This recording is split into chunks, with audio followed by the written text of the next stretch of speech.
Good evening, people. This is Rusty from Stunthangar, and this is the Stunthangar video hangout, Mondays and Fridays. And I posted the links in the usual places in the At the Bench thread on the Stunthangar control line forums, and that's for Stunthangar members only. And so if you'll come join us, you can join the video, or the YouTube chat seems to be working fine lately. However, I have not opened it yet, so if you're watching me on YouTube, stand by and I'll open it in a minute. It seems to work better that way.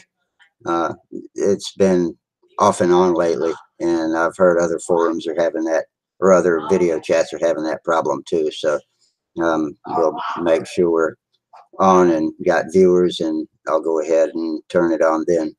And it is now viewable when you watch the reruns, and that's a new thing. So when you can tune into the reruns anytime on the Stunthangar YouTube page, and see who came in and visited us that way. Some people prefer to be anonymous, and some people like to come onto the video. Anyway, it is let's see, what is today? Monday, March 26, 2018, and we will kick off another week and come in and visit. Until then, I'll sit here and blather until I get some visitors. I got 0 going right now. Maybe that's because I haven't posted the link yet. All right.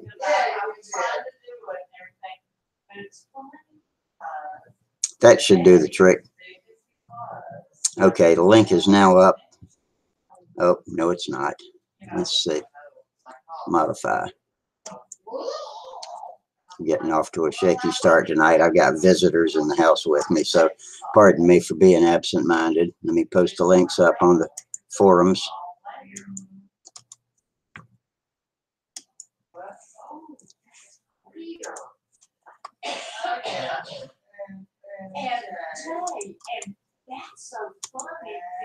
Okay. Yeah, but this is so funny.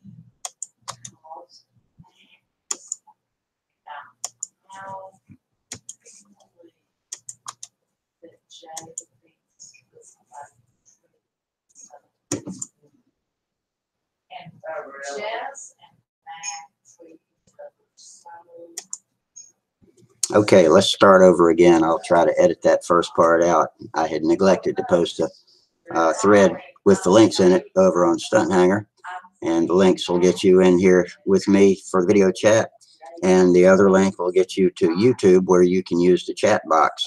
And stand by for a minute, you YouTube viewers, and I will post the chat box up, but I have not yet. We've been having some problem with it in recent times, and I have changed the order in which I turn everything on, so it seems to have fixed the YouTube problem. Looks like we got Gerald. Hey, Gerald. Mercy. If you'll bear with me just a minute, I'm just doing the intro, and let me get the YouTube chat box up, and then I'll be right with you. Let's see. I'm getting off to a little bit of a slow start tonight. We'll have it going in just a minute. All right, chat box up, and I'll be right with you. All right. That's me reverberating. And pop out the chat box, and the chat box is now live for anybody that wants to post on the YouTube side. And some napkins. Yeah. I got okay, good. I got my cake. Good. All right. How you doing, Gerald? Good, thanks. You doing anything, Rusty? Yeah, pretty good. Other than still waiting out the cold weather.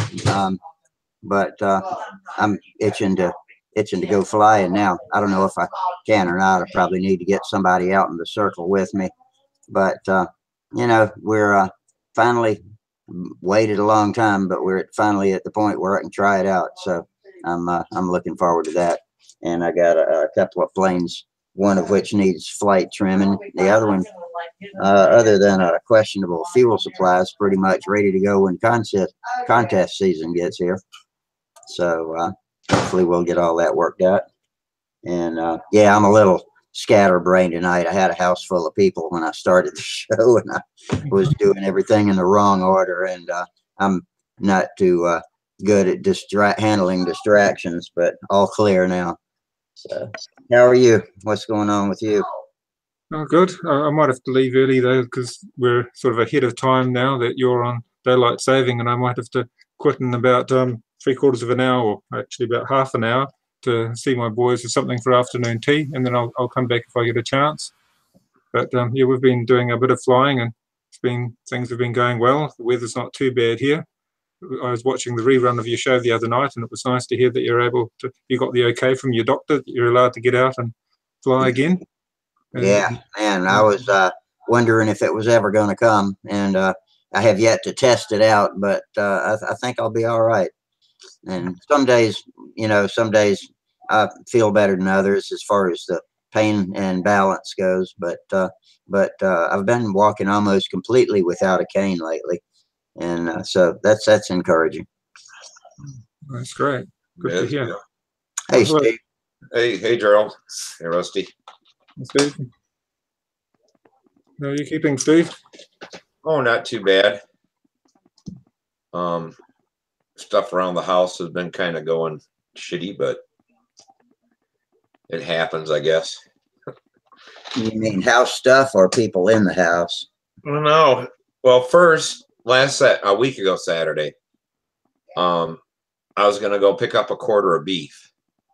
And so the night before, I plug in my freezer, I got a little chest freezer, and plug it in, and it starts up, and it's getting cold. And well, I go downstairs. I was gonna transfer stuff from upstairs, a few things down to downstairs, and load that up. I get in the basement, and I got water all over, and my humidifier plugged up, and was putting water all over the basement. So I fixed that. Then I go back to doing what I was doing with the freezer. I go over there, open it up, the freezer is warm. My freezer took a crap in the middle of the night. Oh, man. So then I had to call a guy, say, well, can I pick it up tomorrow, which is Sunday, and stuff like that. He's like, yeah. So I called my mom. She plugged her freezer in. So at least I had a freezer because I had all this meat and no place to put it. So did that. And then Samantha and I were going to go down to Lowe's and pick up try to find some aluminum angle to finish out her case. And so we head to Lowe's.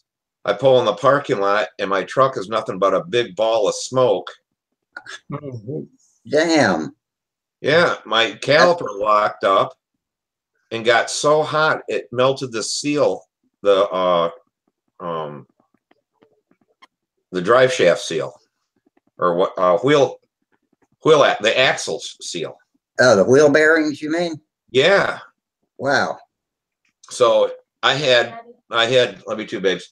I had that grease pouring out on that hot axle and rotor and stuff, and I thought the truck was going to start on fire. So we had to wait it around and let that cool down and stuff like that, and I got it freed up a little bit and limped it on home. So that's what started it. And then I was supposed to have a gas meter hung, and they didn't come and hang that.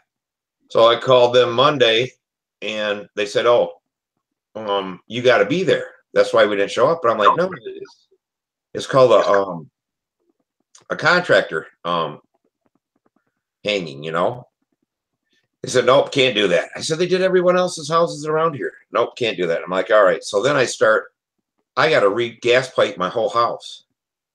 Yeah, actually, we talked about that some the other night. Yeah. I finally, got that Friday night, got most of it done and everything. And it's like, holy shit, my whole week has just been hell. And then Saturday I go to work on my truck, and I forgot to pick the seal up. So I don't even have the parts to work on it. I'm like, geez. So I went and got them today, but everything else is done. So get back on track now. That sounds like a week from hell. I'm sorry. Man. Oh yeah, and the bad part was, I don't know if I told you or whatever, when the gas company got here, hung the meter, he says, "Oh no, you don't have to be here or have anything hooked to it. They did away with that 5 years ago. Ladies in the office don't know what they're talking about." Oh no. Oh. And I'm like, that's what I thought, So I took a day off work and all that kind of stuff, and because otherwise I was going to do it a whole lot different than the way I did it. But at least it's all done now. I guess maybe that's the best way. Tear all the old out. I was going to do pieces at a time, but it's like, fine. Mercy. Yeah. But I got hot water again about 2 o'clock on Saturday. Oh, well, good. Yeah, sometimes life's like that. You just have to work through the problems a bit at a time, and at least you can look back on it and think, yeah, I did all that. That's sorted now. But, yeah. Well, the big thing I wanted to do, I have a heat pump, so I got that working last Wednesday. So I had to change out some dryers and stuff because I had problems with that earlier or late in the fall last year. And so I knew I had heat. So what I wanted to do Friday is that I was just going to temporarily hook up the gas lines, and they'd be undersized but big enough for the hot water, and the furnace wasn't running, was running on a heat pump. So I'd have hot water, and that was my plan, to do all that Friday, but it just didn't work out that way. Because then when my truck was on the blink, I couldn't go down and pick up my hot water heater. I had to wait till my brother pick it up in town and drive it all the way out here. But Yeah, we're on. We're on. Got Steve and Gerald talking to us. So, yeah, so you had a birthday. I sent you one late. What's that, Steve? As I see you had a birthday, I sent your birthday wish late. birthday for I wasn't on Facebook because I was working and doing all that kind of stuff, and I'm like, oh shit, I missed it. Yeah, Sunday was my birthday. Yeah, we just kind of chilled out. It was a kind of a dreary day, so we built a fire and sat inside. Had a pretty relaxing time. It was good. Got a lot of people on Facebook and all telling me happy birthday. Let me tell Holly good night. Y'all hang on just a second. All right. So you and your boys get to do some flying this weekend. You said the weather was pretty good. Yeah, it was quite good. We were out on Sunday flying, and it was really nice weather. We've got a relatively calm autumn, which is unusual, and we all got in some good flights. And I didn't have too much to repair, apart from a muffler that fell apart. I was able to come home and just carry on repairing my own models that I did not long back. So how cold does it get there in the winter? Where we are, it's quite warm, relatively speaking. It would get down to 10 degrees Celsius. And that's about it. It doesn't really get down to freezing in Celsius terms. I'd have to grab my little... I can tell you in Fahrenheit it gets down to probably about 35, 50. about 50 degrees. Yeah, or 45, 50. That would be where we are in Auckland. We're very temperate. It's almost tropical at times.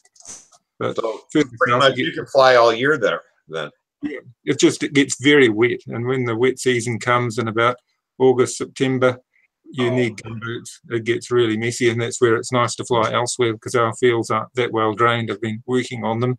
I've really got to get the tractor out and put some more culverts in and try and improve the camber of the circle to have it slightly cambered out. Circle. We've got 2 circles. One of them I deliberately made it very angled, a lot of camber on it, and it's got a drain on one part of the circle that you have to be careful of, that I'll try and put scoria and pipes into and get the water off it. But the flatter of the 2 circles has big problems of drainage. But, well, it was kind of like where I fly for the drainage of the land. It's a dip down and it's tapered back to the back of the property. So there's two places with a dip in the circle. You know, so you just don't land there. You know, Yeah. some people have, it really don't hurt it, but that'll keep all that water to run off the field, and it actually does a pretty good job of keeping it dry. Yeah. Hey, Jim. How you doing? Can you hear us tonight? Hey guys, how are y'all? Oh, good. We've got We're video. Looks like you got that I can hear you. audio problem permanently worked out. No more Alvin. I hope so. You said it turned out just to be another speaker plugged in. It was. We'll see how my internet connection does tonight. Yeah, I bought this little, because I didn't have a camera or whatever. I bought this little Logistech camera. Logitech, yeah, that's what I got. And I paid $8 for the damn thing.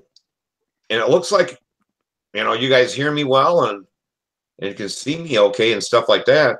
My picture, when I look at my picture, it looks pretty clear.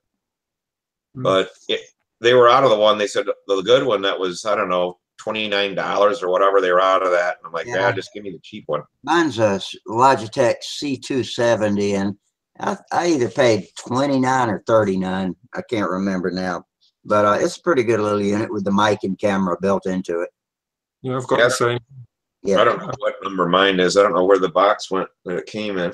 But it just plugs into USB, and I recommend it to anybody that's got a PC that doesn't already come with a camera and mic. Yeah, I can't believe that my new computer doesn't have that many USB ports in it. Mine's a little short on them too. I've got 2 in the front, and I think I got 4 in the back. But the ones in the back are, they're okay for the printer and the mouse and keyboard and all of that kind of stuff. But they're too hard to get to for a backup drive and all that kind of stuff. I like to have in the front where I can just reach up and plug it in and without having to pull the computer out from the cabinet. Well, mine has, I think, 2 USBs in the back. So my printer hooks in and the keyboard. Yeah. So anything else I need, I got 4 in the front, but then I got cords going through the door in this thing or whatever. Yeah, all over the place. That's a pain. I just got 4. Now my old one had 4 in the back, and then it had 2 in the front. Yeah. So I had enough stuff to hook in, and it could keep all the cords, done. And the only time I plugged in the front, if I was using my little RC simulator or whatever. Yeah. Yeah, the older ones seem to have more ports, whereas our one's only got 3, and I had to put a hub in one, so I have 4 coming out of one, and that seems to work fine. And we've got one USB 3 port that I can use for backing up files and stuff. It works a bit faster with that. But the older computers, they seem to take it for granted that you wanted more ports and you wanted a DVD drive, and that, whereas a lot of the newer ones, you've lost your DVD drive and you've got fewer ports. And they're compact, I suppose. They're a lot smaller than the old ones, but always seem to lose something in the advance of progress. Yeah, that's what I don't understand is it's like my TV too. Is like it's only got 2 USB ports in it, and the thing is that everything now hooks up USB. Everything does, yeah. Yeah, and it has all the different things, so I can hook a DVR to it and stuff like that. The old DVRs, but now the new DVRs, they don't have the 3 different plugs, for stereo. Everything just goes through that HDMI cable or something like that. Yeah, or USB, it's like whatever. Hey, Ron Hass is on here with us. Hello, Ron. Have we got any? Can you hear us, Ron? I don't think you can. No, don't think so. Let me pop up the chat box.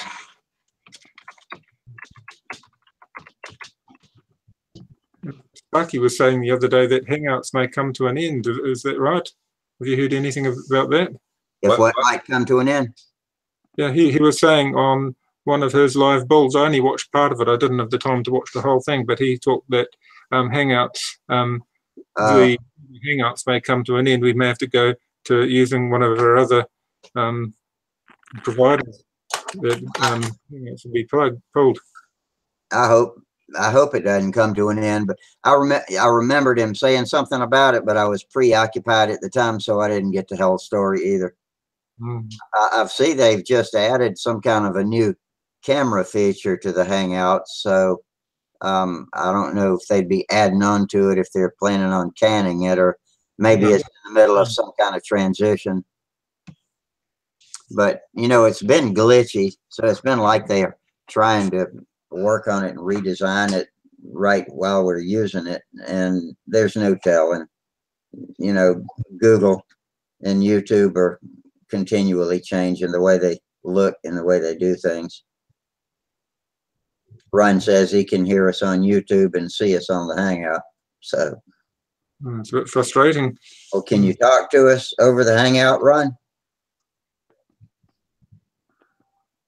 Apparently not. No. We're not hearing you talk.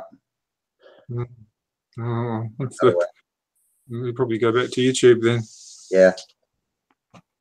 Yeah, it's frustrating. I ran out of ideas the other night when we were trying to suggest things to do, other than clicking up the controls and uninstalling your mic and speakers and reinstalling them, or just selecting default or something like that. I've come on sometimes when my microphone or camera didn't work, and I just had to mouse up to the top and turn the microphone off or select another one and then put it back the way it was, and it worked fine. But other than that, let's see. Ryan says, I hear you on YouTube and see you on the Hangout. Yeah, mic still not working. And speakers, his system sounds work, I think, but he doesn't get noise from the video Hangout. Well, when he types it in, it pops up on my screen, right above his. Yeah, and I've got the group chat window open to the right of the screen, where you can see what he types. I've got both chat boxes open. I've got the Hangouts chat box and the YouTube chat box on opposite sides of the screen. A bit to manage there then. You're on your toes there. I haven't seen Terry or Charles. No, I think Terry's wife's been ill lately. I'm not sure, because he hadn't really, told us about it. But that I might be wrong, but that's the impression I got. So I hope she's going to be okay. From what I remember, he mentioned the big C word that I think she'd. Yeah. Be quite hard for him, I imagine. Yeah, that's horrible. Well, at least we saw Wally the other week. He came in, but I didn't get to go on till quite late on your Friday night session, because wife had us out shopping and doing other things. So I just have to fit in around them, especially when it's on our Saturday, your Friday night. That turned out to be a pretty good show. We actually went on till, well, you were here when we shut it down till about 12:45 after midnight. So that was pretty good. Mike Leinke's always interesting when he comes on. So yeah, he was a busy man. He had a lot on his hands, building so many different things. Him and Samuel are really very productive in going for all his OS engines. And I was looking at the OS parts site in Japan that Steve was talking about as well, seeing what parts you could get from there. Suppliers here in New Zealand are so terrible. Nobody's really bothering with glow engines anymore. You really just have to get everything offshore. And it's interesting to hear that he had trouble getting fuel. I know it seems to be a common problem for a lot of people now. It's just getting our basic supplies, getting our fuel and getting wood and stuff. Yeah, we can get fuel. Well, we can get the kinds of fuels that I need and want, but you still, have to pay for shipping, and you can't go to the hobby shop anymore as a general rule, not in most towns, and buy a gallon of fuel. They sell Power Master for the cars and not the airplanes, for instance, depending on you know, if you need castor oil, significant castor oil in your airplane fuel, then it's not likely going to be at Hobbytown, USA, which is one of the bigger hobby shops that are in most big cities. Looks like Charles Carter's here, or he's just typed on YouTube. Hey, Charles, he's going to be listening on YouTube tonight rather than joining us on the video show. Okay. Ron just typed he made a heck of a deal at a swap meet. Sounds like a good deal. Did y'all see that? Yeah, OS 120, Weber 60. That's amazing. $11. Yeah. What a deal. Ron Hess says he went to a swap meet and picked up a OS 60, OS 120 4-cycle and a Weber 60 for $11. Yeah. What a deal. Wow. They posted what a deal. Yeah, I'd say. If you decide you don't want one of those, just send it to me. I'll take care of it for you.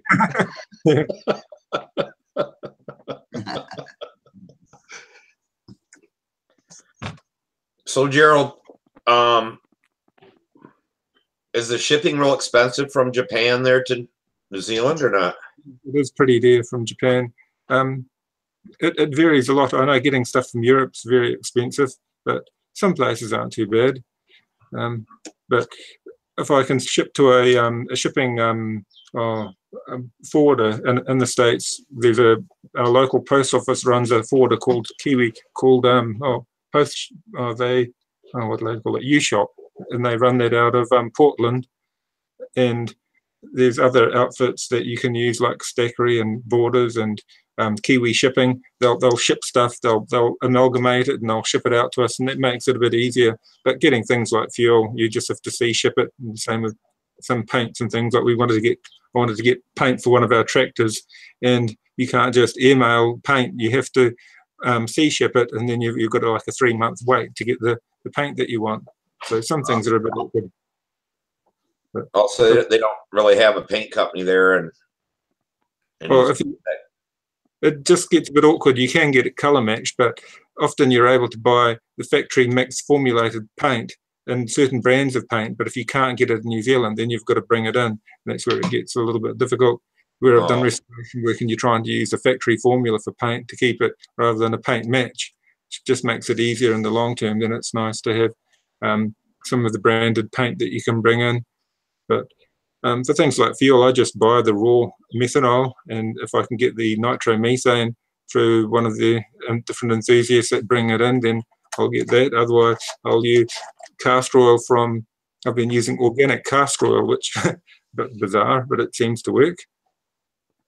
Yeah, I was looking online about that organic castor oil, and it sounds just like AA. It's the first squeezing. I don't know if there's anything that's not organic castor oil. It's the synthetically extracted castor oil. That's the one where, from what I gather, there's a lot more fiber in it, where it's extracted chemically for industry. It's a lot cheaper. I guess the first squeezing, though, they just squeeze it, and then it's like that's AA. Yeah. And to get the rest of it out, then they use chemicals. Yeah. But we don't use that kind of castor oil anyway. We always use which they call Baker AA, which is your first. It's just the squeezing of it. Yeah. Well, the only other thing I found was using the Benol castor oil that had additives in it to basically stop the on motorbikes where they use the castor oil, it stopped like the exhaust valve from clogging. So they use degreasers in the castor oil, and the Benol that didn't agree with every motor. It's a lot thinner. I guess that's what they call degummed castor. I've seen that written on some containers, degummed. Yeah, and it sort of took my fit out on like an old Enya I was using. And when I just changed to a nice gummy organic castor oil, my fit grew back, obviously.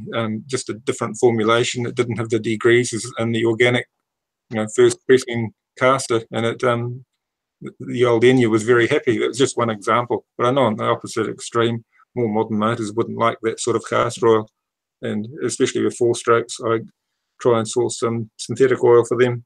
But I normally make up all my own fuel, including the diesel fuel, because the ingredients are available. I've just got to hunt around and find the right people in the control line racing community that normally source things like the ether and the diesel ignition improvers that you need for running a diesel. Mhm. Yeah, I know. Have you tried like a stalker motor? No, I haven't. Some, that's from, almost, they use them in Europe, but they don't need any nitro. Yeah. Mm. And I was wondering if that, if you still want to run glow, if that would help you out.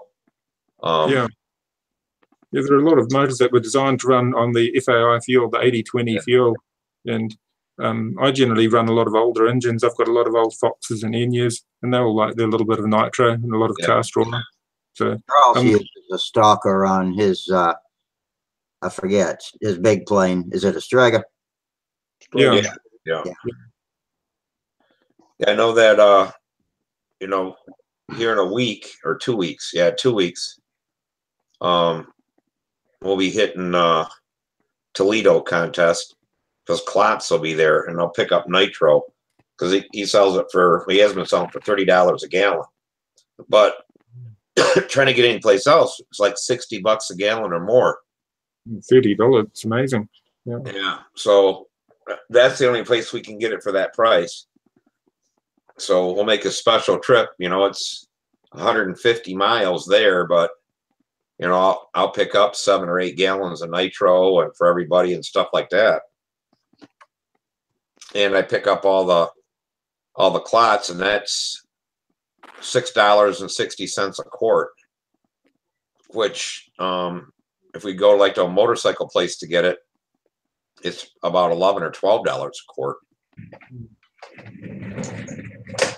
So it's about half price. Will you buy batteries when you're in France? Or I suppose you're not taking any glow engines to France. I'm gonna try to bring the batteries with us. Yeah. From what they say is that there's usually not a problem bringing them, just getting them home. Oh. So is there a limit on the size of battery that you're allowed to take, or? It's so many milliamp hours or whatever, and but the ones that we run all fall within that. But I was going to buy batteries there out of Belgium, but they don't carry the airplane batteries and just car batteries. So they're a lot bigger. They're like 5,000 milliamp and 6,000 and stuff like that. And then big RC stuff. But I don't know why they don't carry, 2,000. These are like 2,800. But I called Thunder Power, and they said that they don't carry them there in Europe.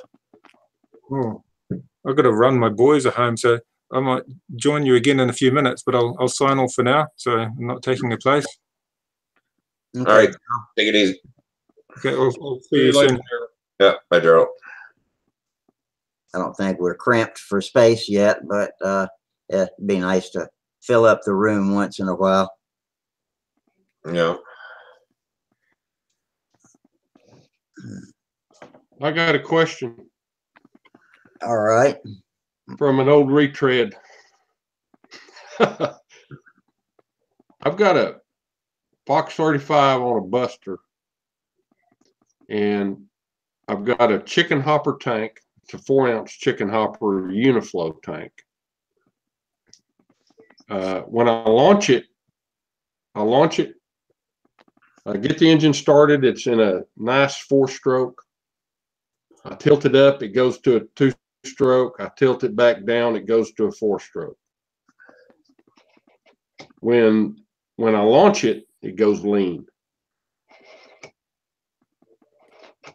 So what am I doing wrong? I've heard that question before too, and I'll be damned if I can remember the answer right off the top of my head. But one thing, I've never used chicken hopper, but I do know that I've been told by people that use them is there's a lot more places where you can develop leaks, in between. There's so many more parts that are soldered on, between the little reservoir and the main tank and all that something could be wrong in there. But but I don't know if your problem is specific to a chicken hopper tank, or if, when I heard that question before, if that even applied to a regular or a chicken hopper. So maybe somebody can tell. Maybe if Al comes on, he can probably tell us. We got a couple of tank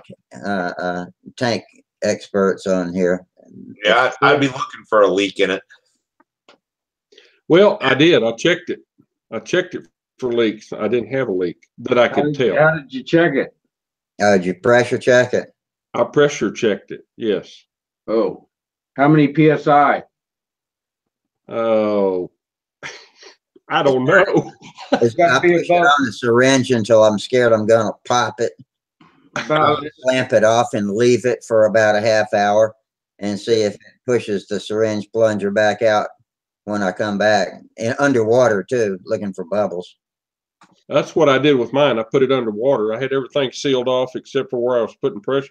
I put pressure in it with a syringe like you did. Yeah, I use one of the big. Did you change out your tubing? Do what? Did you change out your tubing? Fuel tubing? Yeah, all of your tubing. Yes, I did. Actually, I did. I changed out the fuel tubing. Only thing I can think of then is you're getting vibration. Well, that may be true. It's a Well, Foxtrot that might be true, 5, yeah. so it's a vibrating son of a gun. Yeah, it might be the only thing you can do is launch it really rich and then see where it comes in. Yeah, I'll do that next. I'll launch it really, really rich and see if it. You fly by yourself? Yeah. Yeah, see, that's hard. Because what it was Samantha's that did that. I would set it really rich, and then when she called for the takeoff, I'd lift the nose and speed it up and then set it down real quick so it would launch. Otherwise, that thing really rich would go across the ground, and it wouldn't get in the air. Yeah. Yeah, with the combat planes, you know, the pit guy would launch them so rich, the pit guy has to stand there and pinch just to keep it going. But once it unloads and starts flying, then it's fine. Yeah. Tom, Well, you got your airplane all cleared? No, man, I've been waiting so patiently for my transfer decals to come in, you know. Oh, okay. They come in today, man. Yeah, I was watching out the window. Here comes the UPS guy, and I'm like, okay. And I get him. I'm like, great. I get this thing started, but I had a couple decals that I had to size up, you know, to make sure when I printed it out, they was good. So I finally got everything sized up, and man, I go put one of them transfers in there in the printer, and I go hit print, and guess what? I'm out of color. You believe it? I can't believe it, man. But anyway, I got to thinking, how many times did I print out that color before? I wouldn't have had enough anyway. Well, when I'm getting ready to do decals, the first thing I do is print them in black and white on draft quality. And then when I'm pretty sure everything is positioned and perfect, I print it out in color, but on draft quality, so it doesn't use very much ink, you know. But when you run out, you run out, whether you've been doing that or not. But I was just suggesting that. It was Rusty. I'm so excited. I didn't think right. Yeah. But I wouldn't have had enough to do the job afterwards anyway. What are you working on? Top Flight kit? No, I'm working on a Carl Goldberg shoestring. I decided I didn't have nothing to do, and I had two of these, and I thought, well, I'm just gonna slap this thing together and put some monocoat on it, and it'll be another plane for pattern. What is this one now? A what? A shoestring. Oh, a shoestring. Yeah, I knew it was one that had the miniature plans. Is it a profile? Yeah. Yeah. I'll make a little bit of changes maybe, but I just want it to fly really good like a stunner. Yeah. Well, that's a twitchy plane to try to fly a pattern with. That's what I flew beginner with. And I went back, a year or so later after I knew how to fly the full pattern, and I'm turning loops the size of beach balls, and I'm thinking, damn, it's like flying a half A plane. No wonder I couldn't fly worth a shit when I was flying beginner. But they just put a big, tall control horn on it, and that'll slow it down a little bit. I agree. Like the way I got everything that, you know, I'm going to put a 4-inch bell crank in it, suspended bell crank. Yeah. Got a good wing. Yeah. That's why I thought, well, that's what made me just go ahead and just put it together real quick. Yeah. Yeah, I was gonna tell you, Tom, too, that I changed out my my water heater. Yep. That works great to test your spray pattern on. Yeah. Yeah. I told you. That's right. Yeah, doggone it. So how's that? So what is that?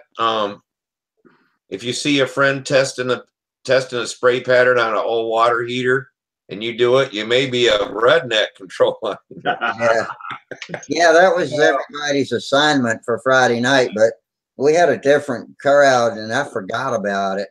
But Terry sent me an email with one and said, if you see somebody that's always saying, I saw Wendy do it this way and I saw Wendy do it that way, and Wendy said to do this, he might be a control line stunt pilot. So he got his done.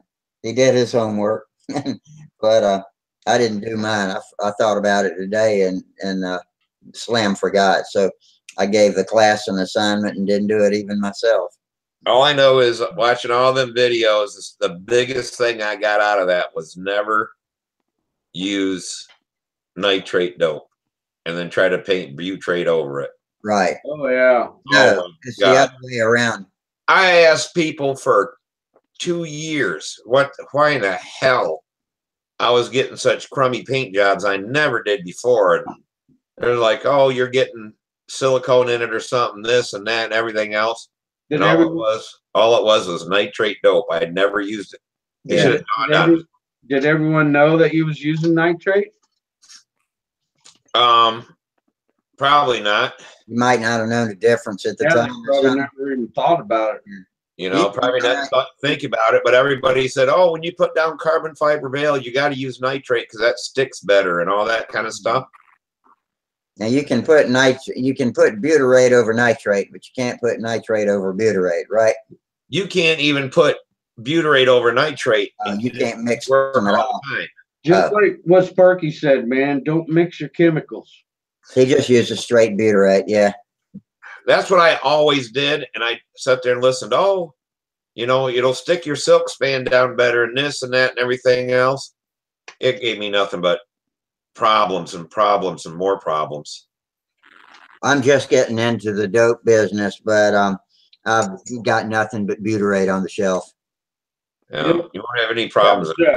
That was the first thing I learned about 3 years ago, 4 years ago, was I looked up finishing stuff, you know, and read it and read a bunch of forums. Copied it and pasted it into text files. I can't remember. Well, yeah, it just got drilled in my mind. But yeah, and everybody said don't mix nitrate and butyrate. Yeah. Stay with one or the other. Yeah, I mean, but if you use nitrate, they don't make nitrate colors. So I have no idea why they even make nitrate colors. Exactly. Right? Why do they even mess with it? To make sanding sealer and stuff, I guess. I don't know.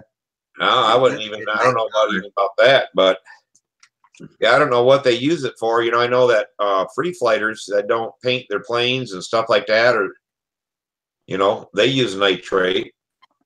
I wonder if any of the expert finishing guys at Stunthangar actually watch us, because none of them ever join, and they can certainly hear us talking about all this stuff, asking each other, and none of us is 100% sure about a lot of things. And I wish some of those guys would come in and I know, right? I've had that. Came in a couple of times a long time ago, and he knows. We got a friend, you know, he uses nitrate, but he uses on rubber power free flight indoor stuff. Yeah. but it don't shrink, I guess. Right, because that stuff's so fragile, it would just. Right. So they can't have any shrink, no shrinking or whatever, and they use it, but they don't paint it. Now I know why they don't paint them. And come in and visit. Until then, I'll sit here and blather until I get some visitors. I got 0 going right now. That's a familiar sounding voice. I wonder Yeah, who. man. Rusty's brother's on. I had a horrible beginning tonight. But we have a time Brother warp from here, another so- mother's on.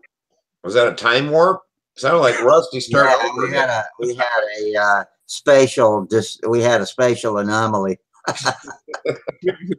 Well, me here in New Zealand, I clicked on the YouTube video and it started that. Time difference. That's that daylight savings time difference thing. I was thinking, damn, we went back in time. I'm younger. Yeah. Yeah, about 20 minutes younger. Yeah, Gerald, if you can actually do that, set that back like 40 years. Yeah, that'd be great. Yeah. Oh, yeah, didn't see Thomas before, so I'll say hi to Tom now. Yeah, you're talking about your Thunder Power batteries before, and then I just heard before coming in that you were talking about dope. But on the nitrate dope, from what I understand, going on the Bible of dopes, I've got the Randolph book here. The nitrate dope's used to adhere better. It's got a higher sticking ability. I think it was. That's right. Sparky said it was more gluey. Yeah, it's gluey. Oh. You put it down initially, where often bitrate will lift, and it'll just create that glued surface, and then the bitrate will glue onto the nitrate dope and give you a good adhesion. So, All right. yeah. But everything I had, it'll crinkle. It makes like crinkle places on the airplane. Yeah, you can only use the nitrate at the first step. Once you pass that first step, then you close your can and get onto the Right. bitrate. That's how I always did it. But for some reason, it was fine with clear and all that kind of stuff. But as soon as I went to paint and would paint, it would crinkle on me. What about you? You're in such a cold area, Steve. What about your temperature? Do you think maybe you were using it too cold? No, I mean, that's what everybody said. Try this. I painted inside my house, so I knew it wasn't too cold. Just trying everything to keep that from happening. Yeah, often humidity is more of a problem than cold. Yeah. From my experience painting. Yeah. So, but yeah, I just had problems up the ass, and I know that I watched that video from Lindy there, and he said, "Do not use it, or you'll get this." And he held up a thing, and I was like, "That's what I'm getting." And since I've never used nitrate again, I haven't had the problem. Yeah. Okay, well, I certainly will not try it. I bet you nitrate would be good for what, like them tissue Gillo kits, maybe, Yeah. or free flight, something Yeah. like that. Yeah, 'cause those kits can the slightest shrinkage could just crumple those things. Oh, I know, man. You know, I love using nitrate. I mean, it smells bad and everything, but it sands out so nice, and it does it. It's like one easy coat and stuff is just locked down. I'm thinking, man, this is the cat's ass, until I had finishing problems. Sorry, this is how funny you say it. But that would suck, man, because I imagine, hell, there was a time where I spent like 3 weeks sanding, getting ready for color, and then all of a sudden that happens. Oh wow! Well, I thought it was Take the wind out of your sail. I thought it was the Brodak primer, because I was using Brodak primer too, and that primer, it crinkle all up, and I'm like, there's something wrong with this primer. Once I put paint on that primer, there's something wrong with it, but it wasn't that. It was because then I used that stuff Sparky said, and it did it with that also. Because I like the Brodak primer because it was white. Minnesota Mike says he uses Sig Light butyrate on free flight. Oh, okay. And Mike, answer me this: what kind of color do you put on top of that, or do you even bother with color? 'Cause I guess some people just use no color. Yeah. Yeah, that's what I use all now. It's just light coat. I don't even buy regular SIG dope. It's only SIG light. Sparky showed me how to get the chat box up. I got both of them up.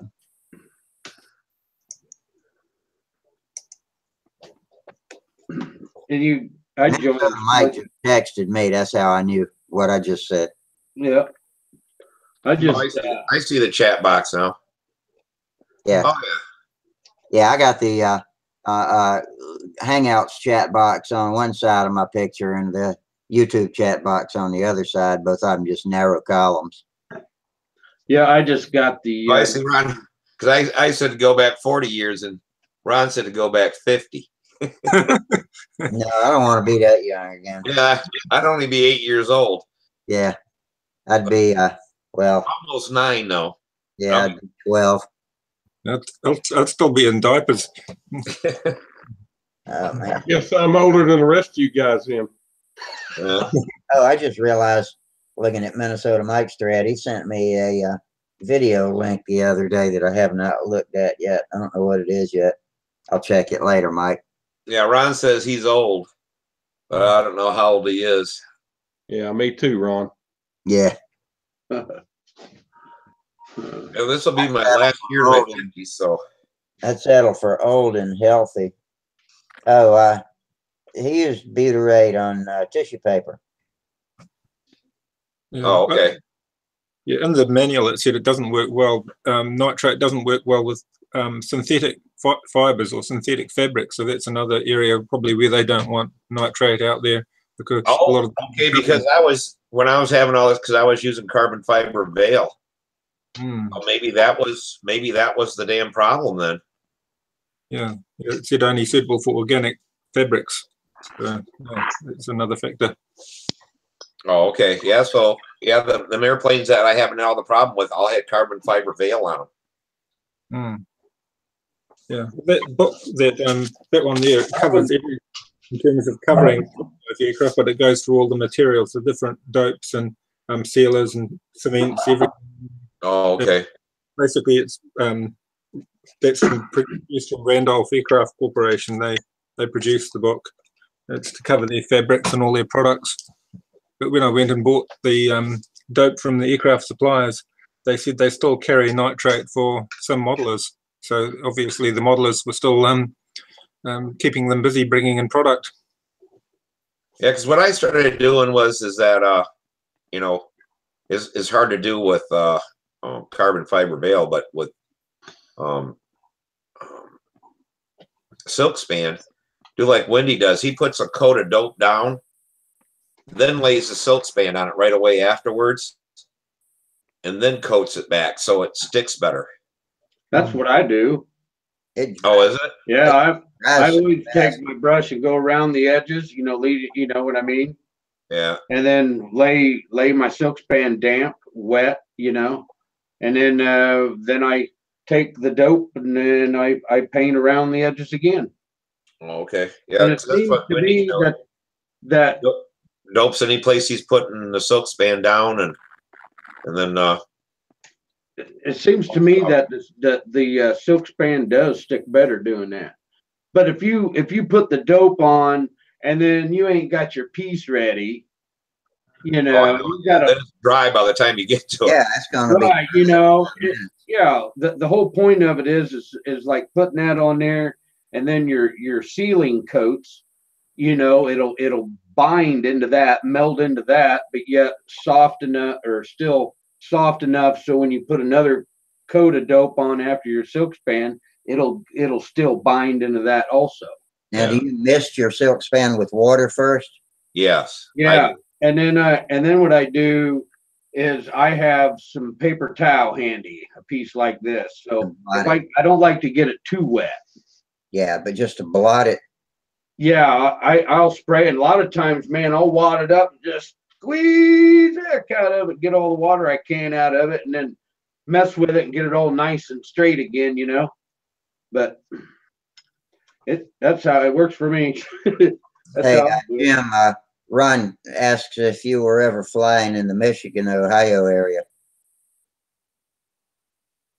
Oh, Jim. Who, me? Yeah, Jim, yeah. Oh, No, all my competition days were in the Dallas, Houston, Oklahoma City, Shreveport, Louisiana. Those places. Where are you living now? I'm living central West Texas, Oh. just west of Abilene. Yeah, Texas is so damn big. I mean, you can get over by Houston and stuff like that, you know. I grew up down around Houston, and then we moved north of Dallas. But my competition days were mostly in the Dallas area. So, but that's been a long time ago. But yeah, I mean, now though, I mean, in the Houston area, I mean, they really have a nice field, and they really have a lot of flyers and everything else there. Same with Dallas. You know, if you wanted to get any kind of help or fly with anybody or whatever, but well, that's probably what, a 4-hour drive from where there to Houston, from where you're at. It's more like about 6 hours. Oh, 6 hours.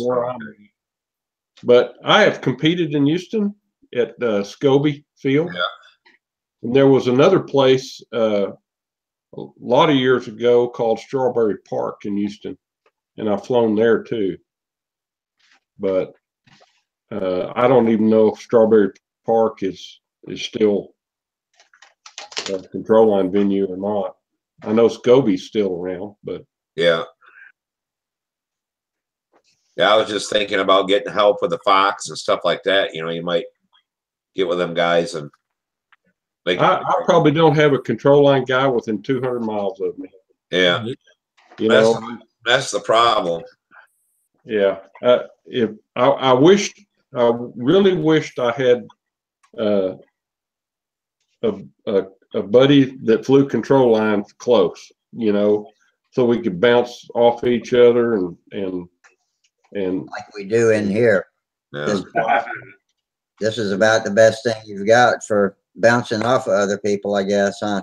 Yeah, I think bounce questions off of other people. You know, it's really nice to have other people that are interested in what you do. But yeah, when Samantha started flying, there was nobody on this side of the state flying.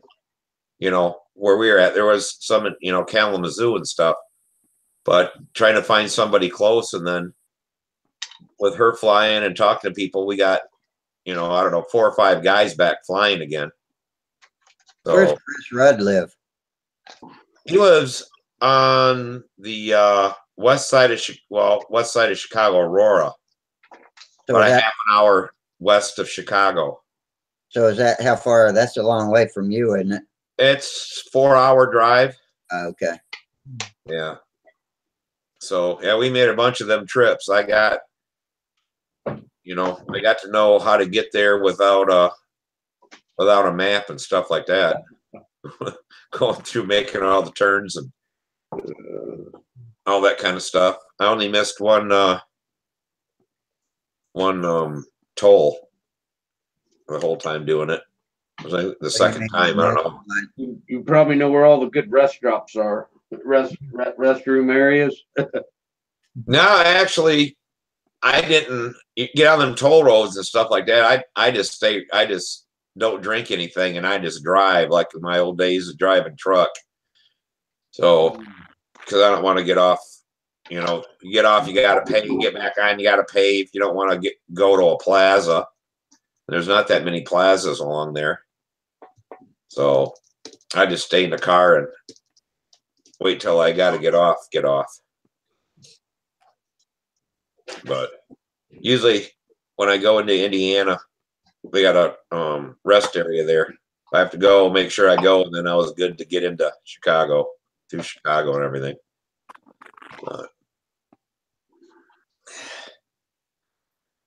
What you got there in that little wooden box?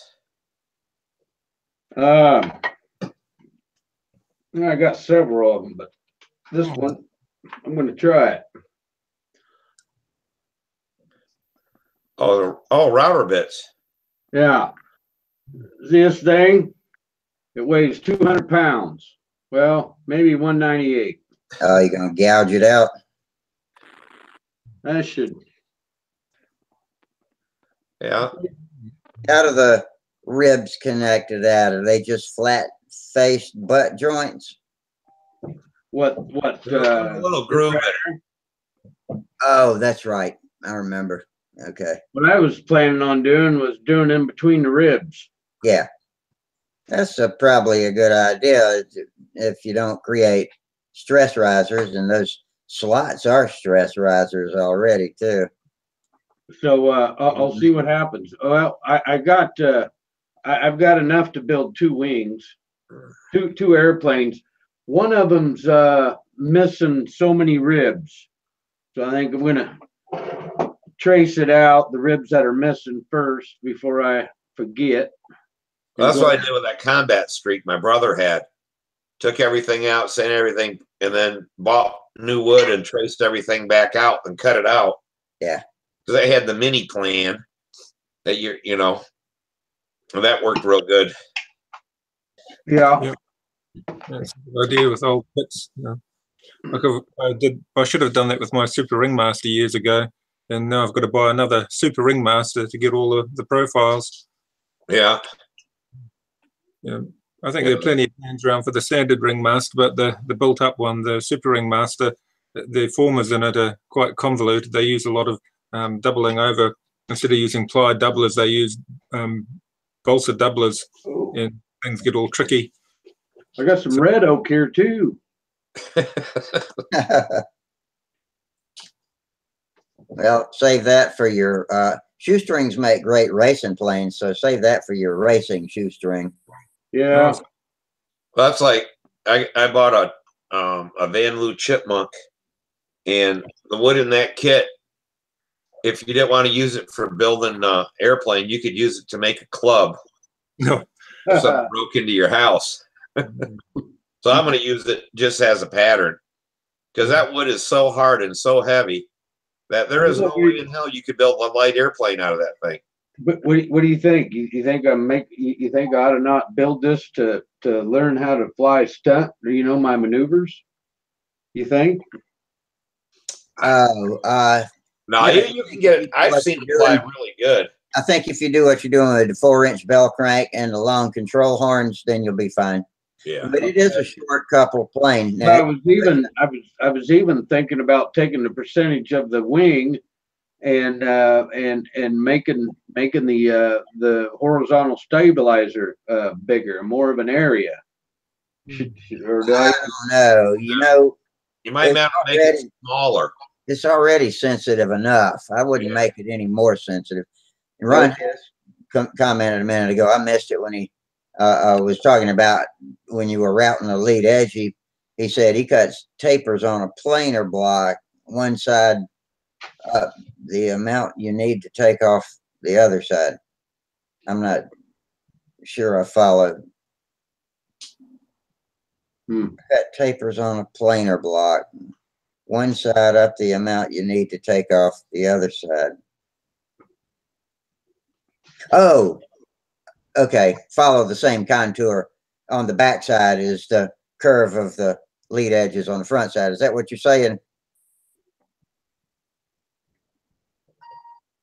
It sounds like Minnesota. That router bit I just showed, that's a plunger router bit. Yeah. It's a groove. I don't know. There's people call them different things. Yeah, that'll work fine if you set it up, you know, with a rip fence or whatever, and then just. Yep. And then I take tape and put it on the table so I know exactly where the location of my bit is. Yeah. You know, and my fence be set up. Plus, this here, I go from 3/8 all the way to 3/4.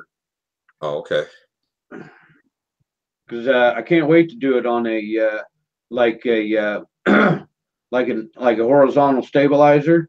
Yeah. You know, because I make them pocket hinges, and I always make a bead on my elevator.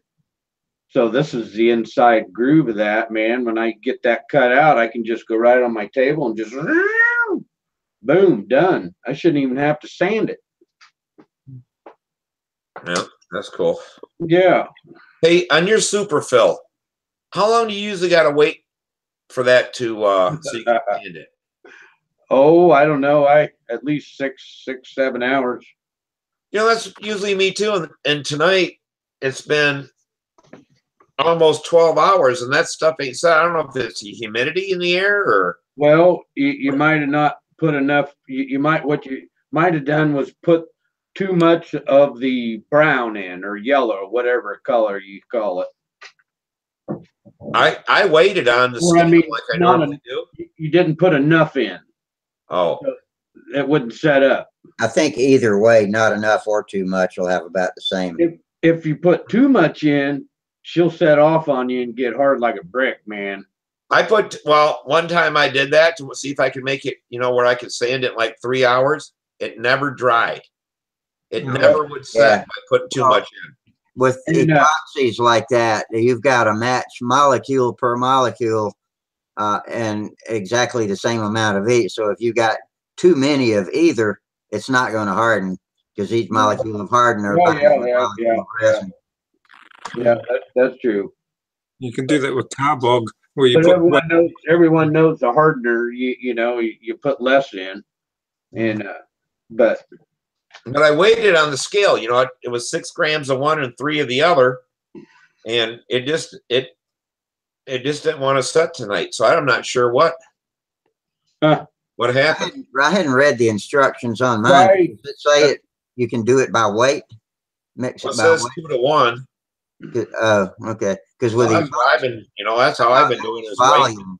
I thought that was a volumetric measurement, not a weight measurement. Because I know with epoxy and the two, the hardware store epoxy, one weighs different from the other. So 50 by weight's not going to work.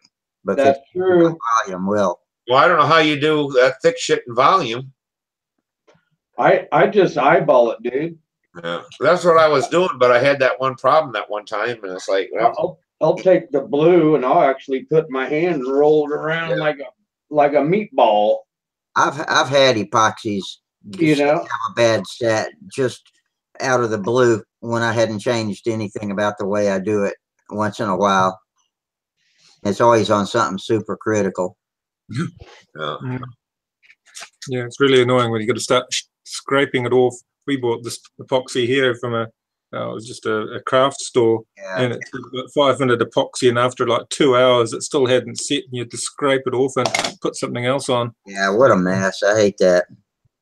I don't like those type of dispensers either. I like to I pour for most of the amounts that I use, I hold the hardener in my right hand and the resin in my left hand and squeeze them out onto a slick back piece of cardboard like the outside of a Marlboro carton, and then look at it real quick. I eyeball it across to see if one's taller than the other, and just try to get the hang of making sure I got equal amounts. If you look at it straight down and they're both the same size around, you got to be careful because one's thicker, so it'll be a taller pile. And so but anyway, everybody's got their own way of doing it, but I'm pretty successful at that. And then with large amounts, I just use a little measuring cup. Yeah, well, I got something off just a little bit because it's hard. It's going to harden, but it just didn't harden as fast as normal. Sometimes that's true. Yeah, I've had it look pretty good after a week, than it did after 24 hours. Yeah. And I miss my 60-minute epoxy. They don't sell that in the hardware store anymore either. Hey, I went to get some 60-minute epoxy, so I said, "Oh yeah, you can get that at the boat, at a boat place." Yeah, probably.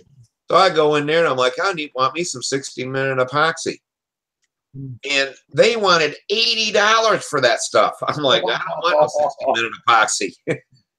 Yeah, hey, give me 2. I'm like, what the hell is with that? Was it just the usual little 4-ounce or 6-ounce? I think there were 8-ounce ones, but they said that 60-minute epoxy is, their other epoxies there were about the same price and stuff. but for some reason, 60-minute, I don't know if they don't sell a lot of it or if it's something special, but that stuff was really expensive. You can buy it like in a five gallon container, and I forget how much that was. It was like crazy. Yeah. Like $1,000 or something. I'm like, holy shit. The I've holy got- grail of epoxy, right? I've Yeah. gotten pretty good at working with 30-minute. I just make sure I get everything set up. You know, a tray full of torn wet paper towels and everything I'm going to need without having to hunt for anything before I start putting it on and mixing it. And I've been doing like Sparky. I've been using 5-minute on everything. I can't use 5 minutes. It's just too fast for me. You Have know? you ever watched Wendy epoxy something? I've seen him epoxy a spar on a wing, and he puts the epoxy, he mixes it right on top of what he's gluing. I mean, he pours it on the joint and mixes it up. Oh, I've never seen that. Yeah, I'll do it with I don't do others. it like that either. I'll do. I would do that. Hell no. I'd have a big glob of crap Yeah, I'd have. on top of my Oh, wing. I'd make a royal mess with it. Yeah, I've got my fingerprint detector on the back of my phone's got a big epoxy fingerprint on it now. Well, I'll tell you what, you know, why I wanted 60-minute epoxy was because I went for hinging, you know, to have more working time with hinges. Yeah, But I found that Bob Smith's 20-minute laminating, if you get it thin, it'll take 30, 40 minutes for that to thicken up. It does take 20 minutes in the cup, but if there's not a big mass of it, it takes a long time for that to cure. yeah, because it builds up heat when it's all confined. But Yeah, so I Yeah. found I've been hinging with that finishing resin, and that works great. really, Yeah, and it's nice and thin, and you can, you know, do you buy the finishing resin locally, or do you have to order it? You can get that at a boat shop, I think.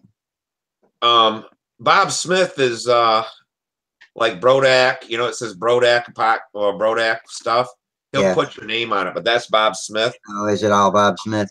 And You know, I guess Bob Smith, when CA first came out to the public for household use, all of the generic super glues were made by Bob Smith, and then it turned out that his was better than everybody else's. So yeah, I know he makes it for the medical community and shit like that. I asked my dentist what kind of epoxy they used, not CA, but epoxy, and they looked at the container, and it was made by 3M. I'll go get something by Bob Smith that I haven't built it yet, but one day I'll show you guys. It's hard to believe. I think Hinkle makes pretty good glue too. What's that? Hinkle. Well, you know, and I talked to this one guy, and he was saying whatever they use a lot of, if your hobby shop sells a bunch of it, that's good CA. It just bad CA is stuff that sits on the shelf for a long time. Yeah, I usually take the bottle and see how viscous it seems. And a friend of mine, he's been using Great Plains and loves it. They must sell yeah. a bunch of it, and I don't know who puts it in their bottles for him or whatever. But he says that's, you know, been really good for him. I think that's made by Hinkle. I'm not. I read it and approved of what I saw, but I can't remember what it was now. But it seems like it was either BSI or Hinkle. Hold on a minute. I'll be back in a minute. I've had good luck with Great Plains epoxy too. Yeah, we used to get big, like 8-ounce containers of the SIG epoxy, but they'd often go off before I finished them. They had, I think it was the hardener would just sit hard. You'd heat it up, put it in a jug of water, and heat it up, and you'd keep using it for a while, and eventually it just got. Sometimes it gets to where it looks like it's granular. You know how like honey will do. And yeah, I've done that too. Put it in a pot of warm water and just let it kind of remelt. Seemed like it worked fine. Yeah, What, on honey? What'd you say? What was that? That works really well. Putting it on in warm water. What? Epoxy that gets granular looking, like, you know, and I compared it to how honey looks when it starts. Oh, yep, If you ever put honey in a refrigerator, it'll kind of crystallize. yep. Yeah, and warm water will free that back up. Really, doggone it. I didn't know that. I'll know that now. I've got 5-minute epoxy. It seems to be more prone to doing that. Maybe it's because I don't use it as much, but I've used it in its granular form and it still worked. And probably not as strong, but good enough. Yeah, here's a wing made by Bob Smith back in the day when he was doing RC pattern. That's a hollow wingtip. There's no balsa except for the trailing edge on this thing. It goes right over the foam. Wow. And it's a hollow leading edge. But I don't know how well it's showing up on all that. But that was some of the stuff he came up with, you know, before he did all, you know, he had his epoxies and stuff in CA. But yeah, I didn't even know Bob Smith was an airplane guy. Thought he was just. Yep. That's where he got. I mean, the retracts are all molded in, and Pretty cool. yeah, it's just one of these days I'm going to build a kit, but it's worth a fortune. Well, Steve, what were those molded pieces made from? Were they fiberglass or ABS plastic? Yep, fiberglass. But how he made it to where the tip is hollow. The tip and leading edge here is just all hollow. And then you got your bolts in the back to mount your hinges, and then it just. Are there any glue joints at all on that tip where two halves were put together? Or? It doesn't look like it. To me, it looks like there's just a little bit of extra epoxy right along the edge here. But it looks like one piece of damn fiberglass. I don't know how he did it. But it probably is two pieces somehow. But it had to be vacuum bagged or whatever he did to do that. But it was a patented, says on the box, patented process. So he came up with something. What kit is that, Steve? Huh? What kit is that? Oh, I mean, what airplane? I'd have to go look. T something. TA. T-38. No, I can't remember what he calls it. I'll take this back down. I'll go look to see what it is. What's a Texan? Is that a T-36, T-38? Yeah, this was a pattern. T6, I think, a Texan. I'll go find out what he called it. It looks like a pattern wing to me, but yeah, it is.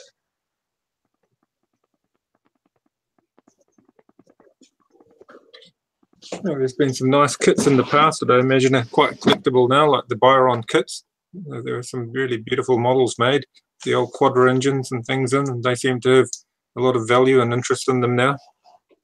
So some of the old top flight kits, people really cherish them. A lot of them get converted to control line, the smaller ones now. There's a hobby shop that was quite close to us in Helensville, and they had the top flight DC3 in it at one point, and I bought it when they had their closing down sale. I said, oh, yeah, I'll convert that to control line, but one of those things that I hope I have time to do it. Hopefully I'll finish it in my lifetime. I won't leave it to my boys to do.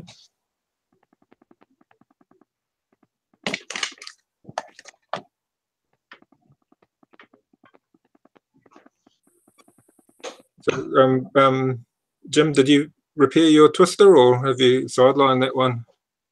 no, I've kind of put it off to the side.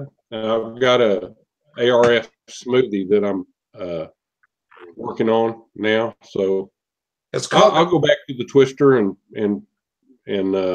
try to fix it one of these days. But It's called a T2A, and I don't know why it's called a T2A, but T2A. Doesn't ring a bell. but it's a pattern ship from the 70s. Yeah. RC Well, it looked pattern. like a pattern wing.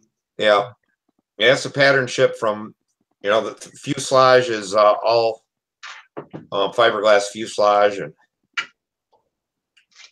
so there's hardly any balsa in that whole thing. Can you convert it to control line? It'd be too heavy. Too heavy. I bet you're right. Because that plane all up and done will probably weigh close to 8 pounds. Yeah. What's the wingspan on that? It looked like it's probably 60, 700 square inches. Yeah. To 750. That was always the, everybody's airplane had about 700 square inches. Yeah. So it'd be like a Genesis size-wise, but it would weigh 3 times as much. Yeah. Yeah, because I mean they brought them things in, out of a dive, and the engines were turning 16, 17,000 RPM, and it was just hauling butt across the sky, and you do your maneuver and fly way out and get the speed back up again and come in from the other way. Yeah, so, but it'll have a pipe 60 on it, stuff like that. Well, have you got nostalgia classes for that period of model from the 70s for RC? Pardon me? Have you got nostalgia classes or? Yes, yeah. I keep saying I'm going to go back and fly, but I never have. I got a couple old-time RC pattern ships, but I just haven't got back at it. But Chicago's big on it, and there's some in Texas, but it's a lot of driving anymore to go to these old-time pattern contests and stuff. Yeah. A lot of fun, a lot of reminiscing for people that flew them back then. But I never got into RC pattern. I just dabbled in RC, but not the extent of getting into contests like that. There's a guy that comes out to our Congaree club that flies a RC pattern, and he practices out there, and it's a real treat to watch. He's got I think it's an extra that plane's called that he's flying. It's a big plane, but that's a pretty complex pattern. Yeah, the new ones are they call them 2 meter, so they got a 2 meter wingspan on them. A lot bigger than what I'm used to flying and stuff like that. But they fly a lot of different stuff. When I first started flying RC, I met up with a guy, and I didn't realize that he was known all over the world for flying pattern. He made tournament of champions and all kinds of stuff. And he helped people in Canada and every place else with flying RC. And everybody said he was the best, the best pilot there was. And I seen him do they call it a rolling circle. And so you start out level, and then at a quarter turn, you got to be knife edge, and then you turn back to flat again, upside down, and then back to knife edge. He could do stuff that just I've never seen other people do. He's like, you know what you do when you accidentally drop your handkerchief, on the ground or whatever. And I'm like, no. He says you pick it up with your airplane. And in the day, we always had a T-pin on the tail for your antenna. And he took a pattern ship that flies at 120 miles an hour, turned over inverted, come across the field, and picked his handkerchief up with the tail of his airplane. Damn. There's some real skill out there. Yeah, it was just crazy. Must be a huge amount of and a lot of an enormous amount of practice and having everything spot on. I've flown with people that got into pattern. There was one young guy who got very advanced in pattern, and I remember him starting out flying control line. I was probably 10 years older than him, but it was Adam Butler. People on YouTube would probably know his name. He's famous in New Zealand, and he started out flying humble control line models, but he mastered them very quickly and went on to pattern. And another guy I knew, Michael Schneider, he was another pattern flyer. He did very well. Again, they picked up control line very quickly and moved on to the next thing. And I sort of stuck at control line. But, there's some very talented people out there. It's just... It was crazy one time. We were out to the field, and I flew mode 1 because that's what Len flew and taught me how to fly. So we split elevator and ailerons. You had your elevator on your left hand and ailerons on your right. Well, mode 2 is like a real airplane to where elevator and ailerons are on one stick. Yeah. So we're out there, and first flight on an airplane, somebody set up, and back in the day, you had to have a left-handed servo and right-handed servo. They didn't have where you could switch them the way, it had to go the right way on how the linkage was hooked up and stuff. Well, they hooked this airplane up wrong, and they go to test fly it, and the thing takes off, and the elevators are backwards. So this airplane's all over, and they screamed and said, Len, save this. And the guy threw him this guy's radio. Len catches it, and this thing is all over, and all of a sudden, bang. And he brings it around and lands it. And he goes, man, that took me a second. He goes, a different mode and stuff is backwards. I'm like, That's some skill there. and I mean, he greased in the landing, and it's like, we're all like, this is the best flyer we ever seen. But, he died before the 3D stuff came out, but he was so good at basically controlling his fingers that, he'd have been great at that too. That these guys that do 3D like Jeski here and stuff like that, there's some great flyers that really can control how far they move a stick to make things do stuff. Dennis Nunez just joined us. I Hello, always Dennis. want to mispronounce Hey it. everybody, Hey, Dennis, how you doing tonight? doing great. What you working on? My wing for my Gladiator. Just got the leading edge sheeted, so gotta wait for it to dry. Oh, it's looking good. A Gladiator? That's Yeah, that the doesn't old look like. classic. Yeah, I was at first I thought you meant like a combat half a Gladiator, but that's a whole different thing there. Yeah, But that RSM kit, isn't it? this one's scratch built. I didn't buy the Oh. kit. So, Yeah, we got a friend, that would fly out. He started flying 2 years ago now, and he's building a Gladiator. It's just about done. I got another friend that has one, and with a 51 Stalker engine in it, and that thing, man, does that thing fly! It has a big wing, though. well, there's two versions. There's the 45, what they used to fly the Vico 45 on, and then there's a Vico 35 model. And this is the 35 that I'll put a 46 in. Oh, okay. But it's still big. I mean, it's a 58-inch wingspan for Yeah, the 46. Yeah, I don't know what the other. Yeah, that's I think it's 65 inches. that thing's Oh massive, wow, that is a big plane. and, Yeah, dude. and it's not a good dead wind airplane. That wing produces a lot of turbulence.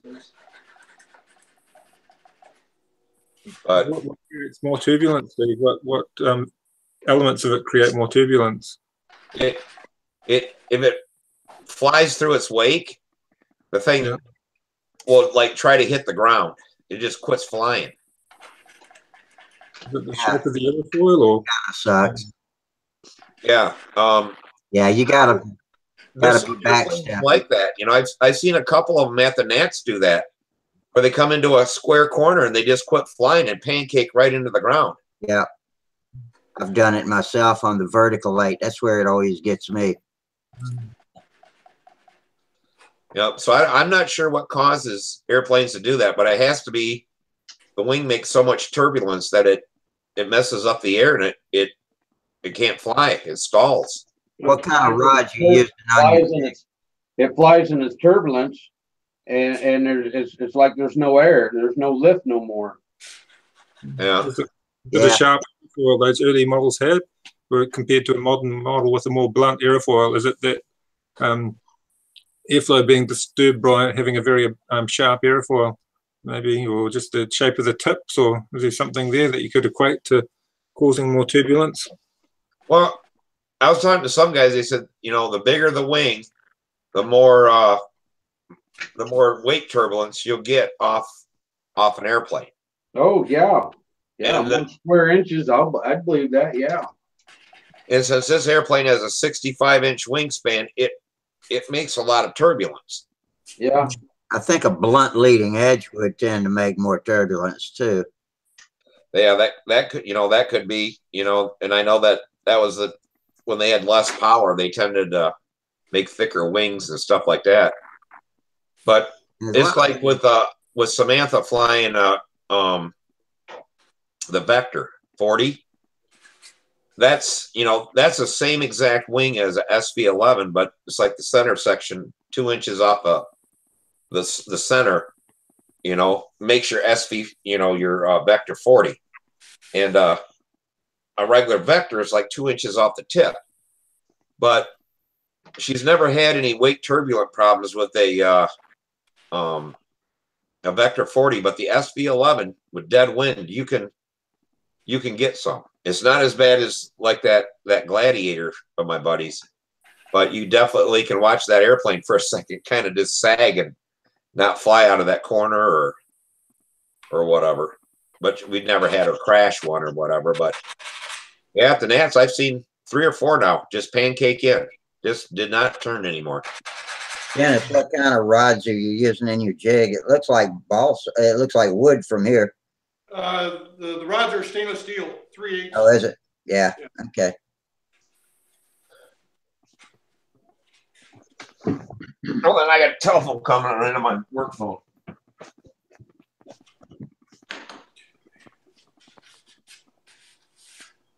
You still punching out parts, Tom? Parts are all punched out. Now I'm making the ribs that are missing. Because I have enough. I have enough to do 2 wings here. Yeah. I think I missed it, but is that a shoestring? It is. Yeah. Okay. Goldberg kit. Yeah.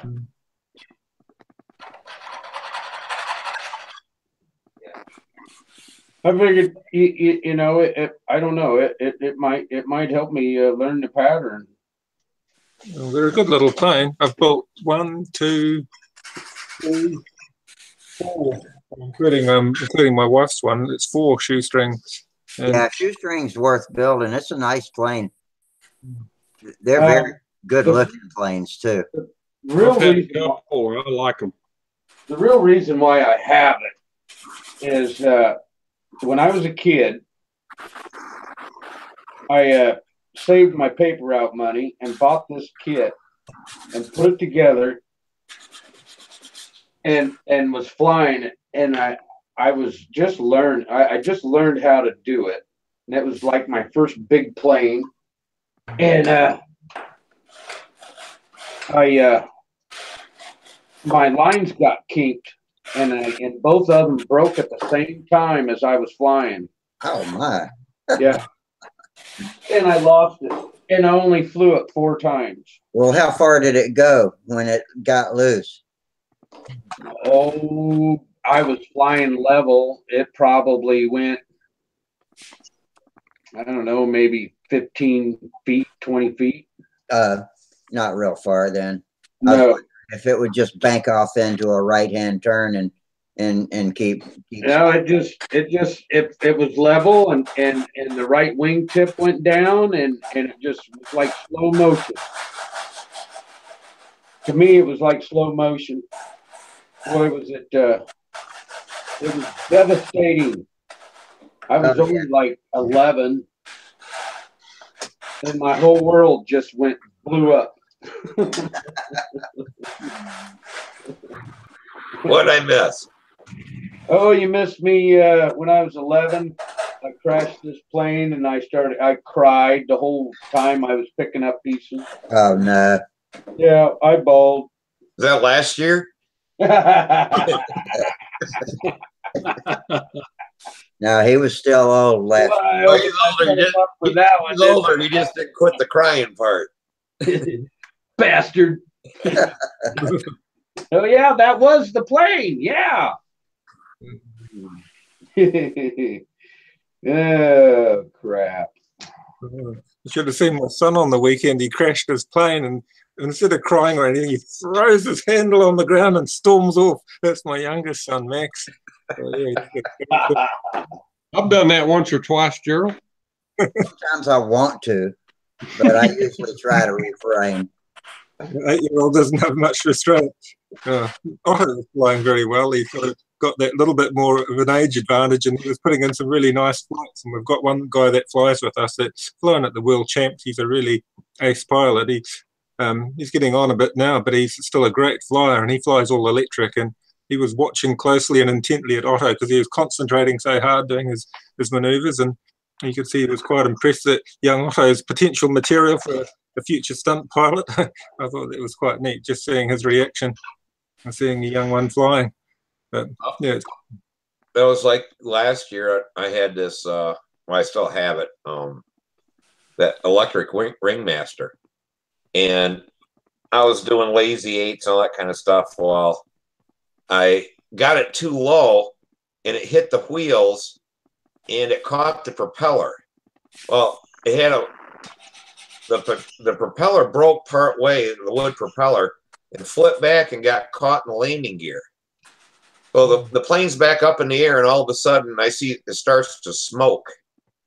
And as I'm gliding in, the smoke is just starting to come off this airplane. It lands, smoke's all over. Didn't hurt the airplane at all, but burned up my damn motor, my battery, my speed controller, and I almost cried then. I'm like, man, that's a lot of money. Yeah. Man, that's at least over $200. Now, well, it wasn't that much. I think it was about 100 and something, but still, I'm like, Jesus. Yeah. You know, if the propeller would have just not caught, but then it'd probably been out of balance, and it probably just shook the airplane apart. But yeah, I struck the prop, and it broke that wooden prop, and it just like broke half of it, just folded back into the landing gear, and quit turning. And just the other one you told us about the seed getting caught in between the armature and the magnet, and that just took that. Luckily, that thing quit for some reason, and it took off, and then the airplane just seized up the motor and quit flying. And I didn't go very far. I just ran over there and plugged it, and it didn't hurt anything. But tearing all the magnets out of the motor.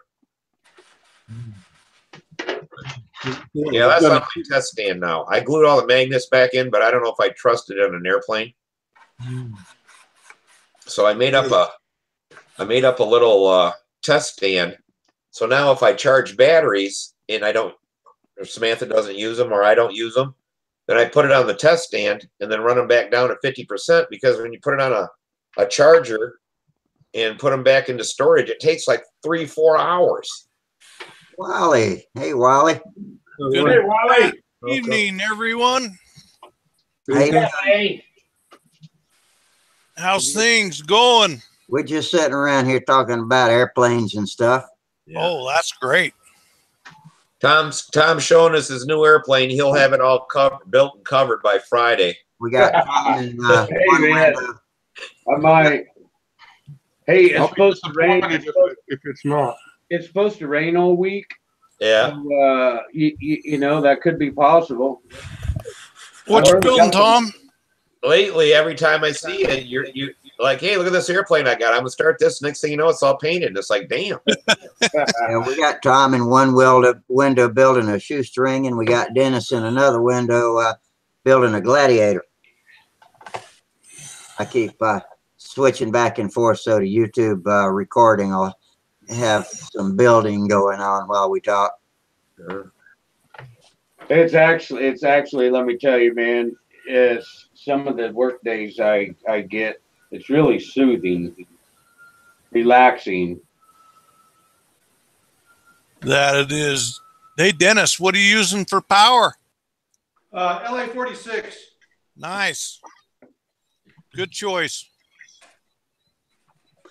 One of the most popular control line engines there are. What? They're. Where about you at, Dennis? California. Oh, okay, because I was gonna say I see you're in a garage, and if I was in my garage, the heater would be drowning out the sound. Dennis is wearing his hoodie, so it must be cool. Speaking of that, Steve, you still working or did you get retired? I'm semi-retired.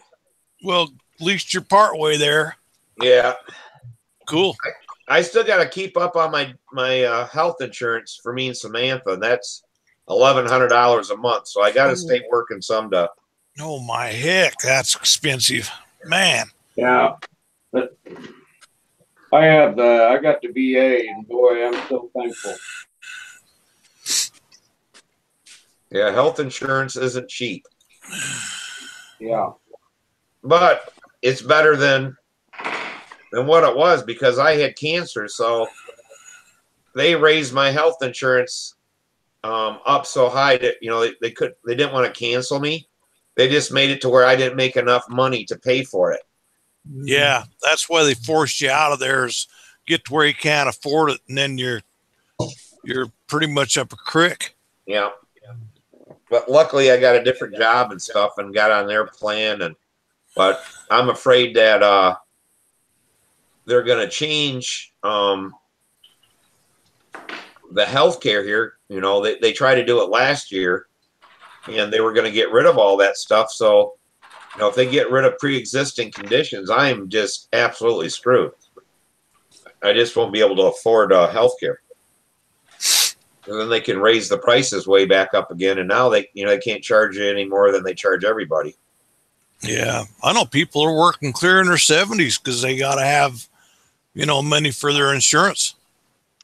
And every year, even if they get a cost of living raise, they still take home less money because the insurance goes up more than the cost of living raise. Right. Yeah, that's exactly how it works, man.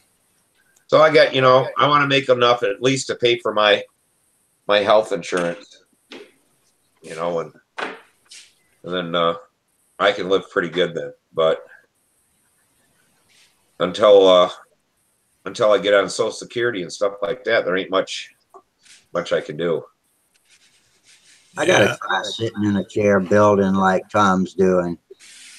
I always stand on the floor. I got some cushy mats, but they're kind of cushed out now. So hey, I'm gonna get me some of them interlock mats.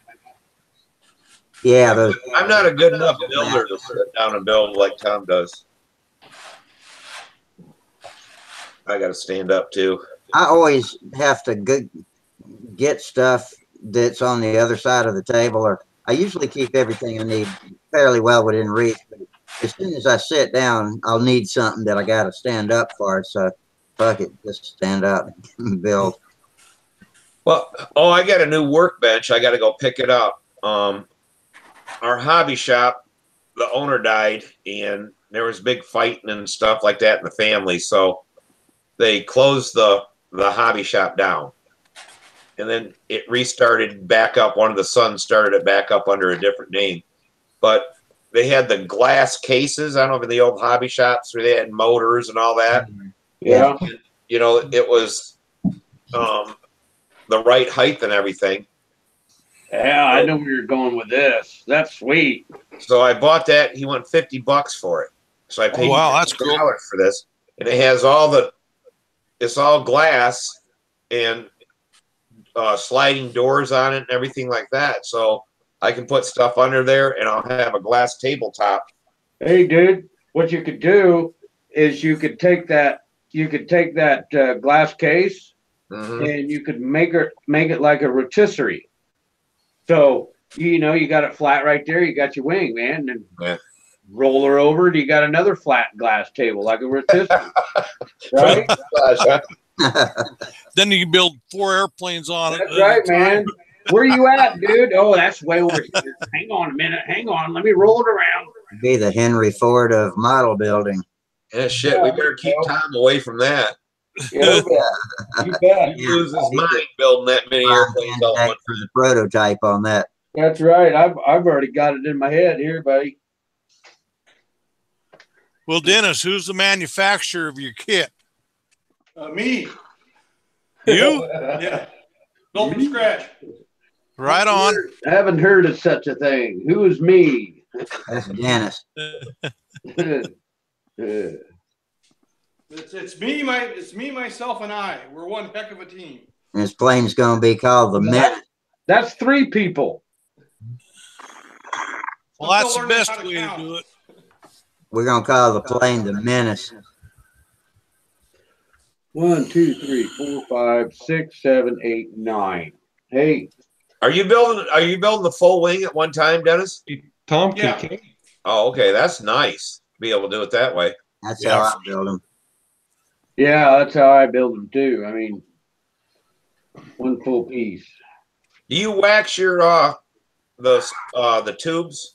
Yeah. In fact, I should have waxed them before I used them. It's been a while since I used them, and again, they could use a coat of wax. They squeaky.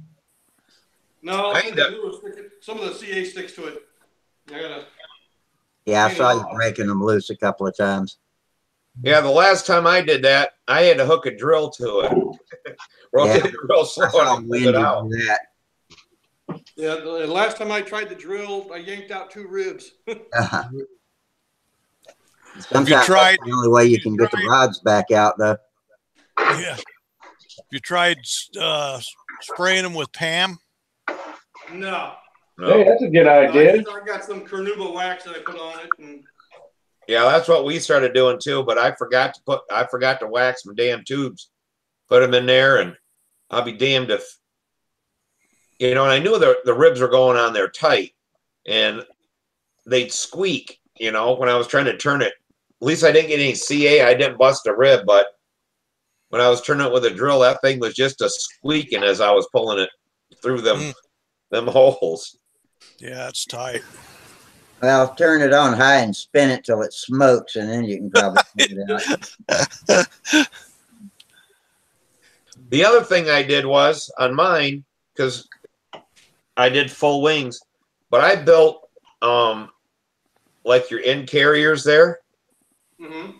I built one for the center of the airplane that I could slip in and take in and out and hold the rods in the center, just so stuff would. I just made some supports that just fit up underneath the rods. Oh yeah, same. Yep, about the same idea I had.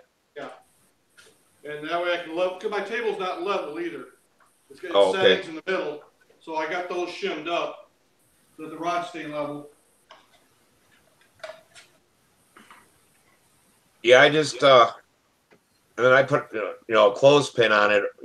But yeah, I did about the same thing. I took my end piece and then cut 2 pieces off like that, so I knew it was exactly the same height and stuff, and then put it in the center, and then had the 2 on the ends, and it worked out pretty nice. That's what I initially did when I built this, but then I found out my table sagged about 1/8 of an inch in the middle.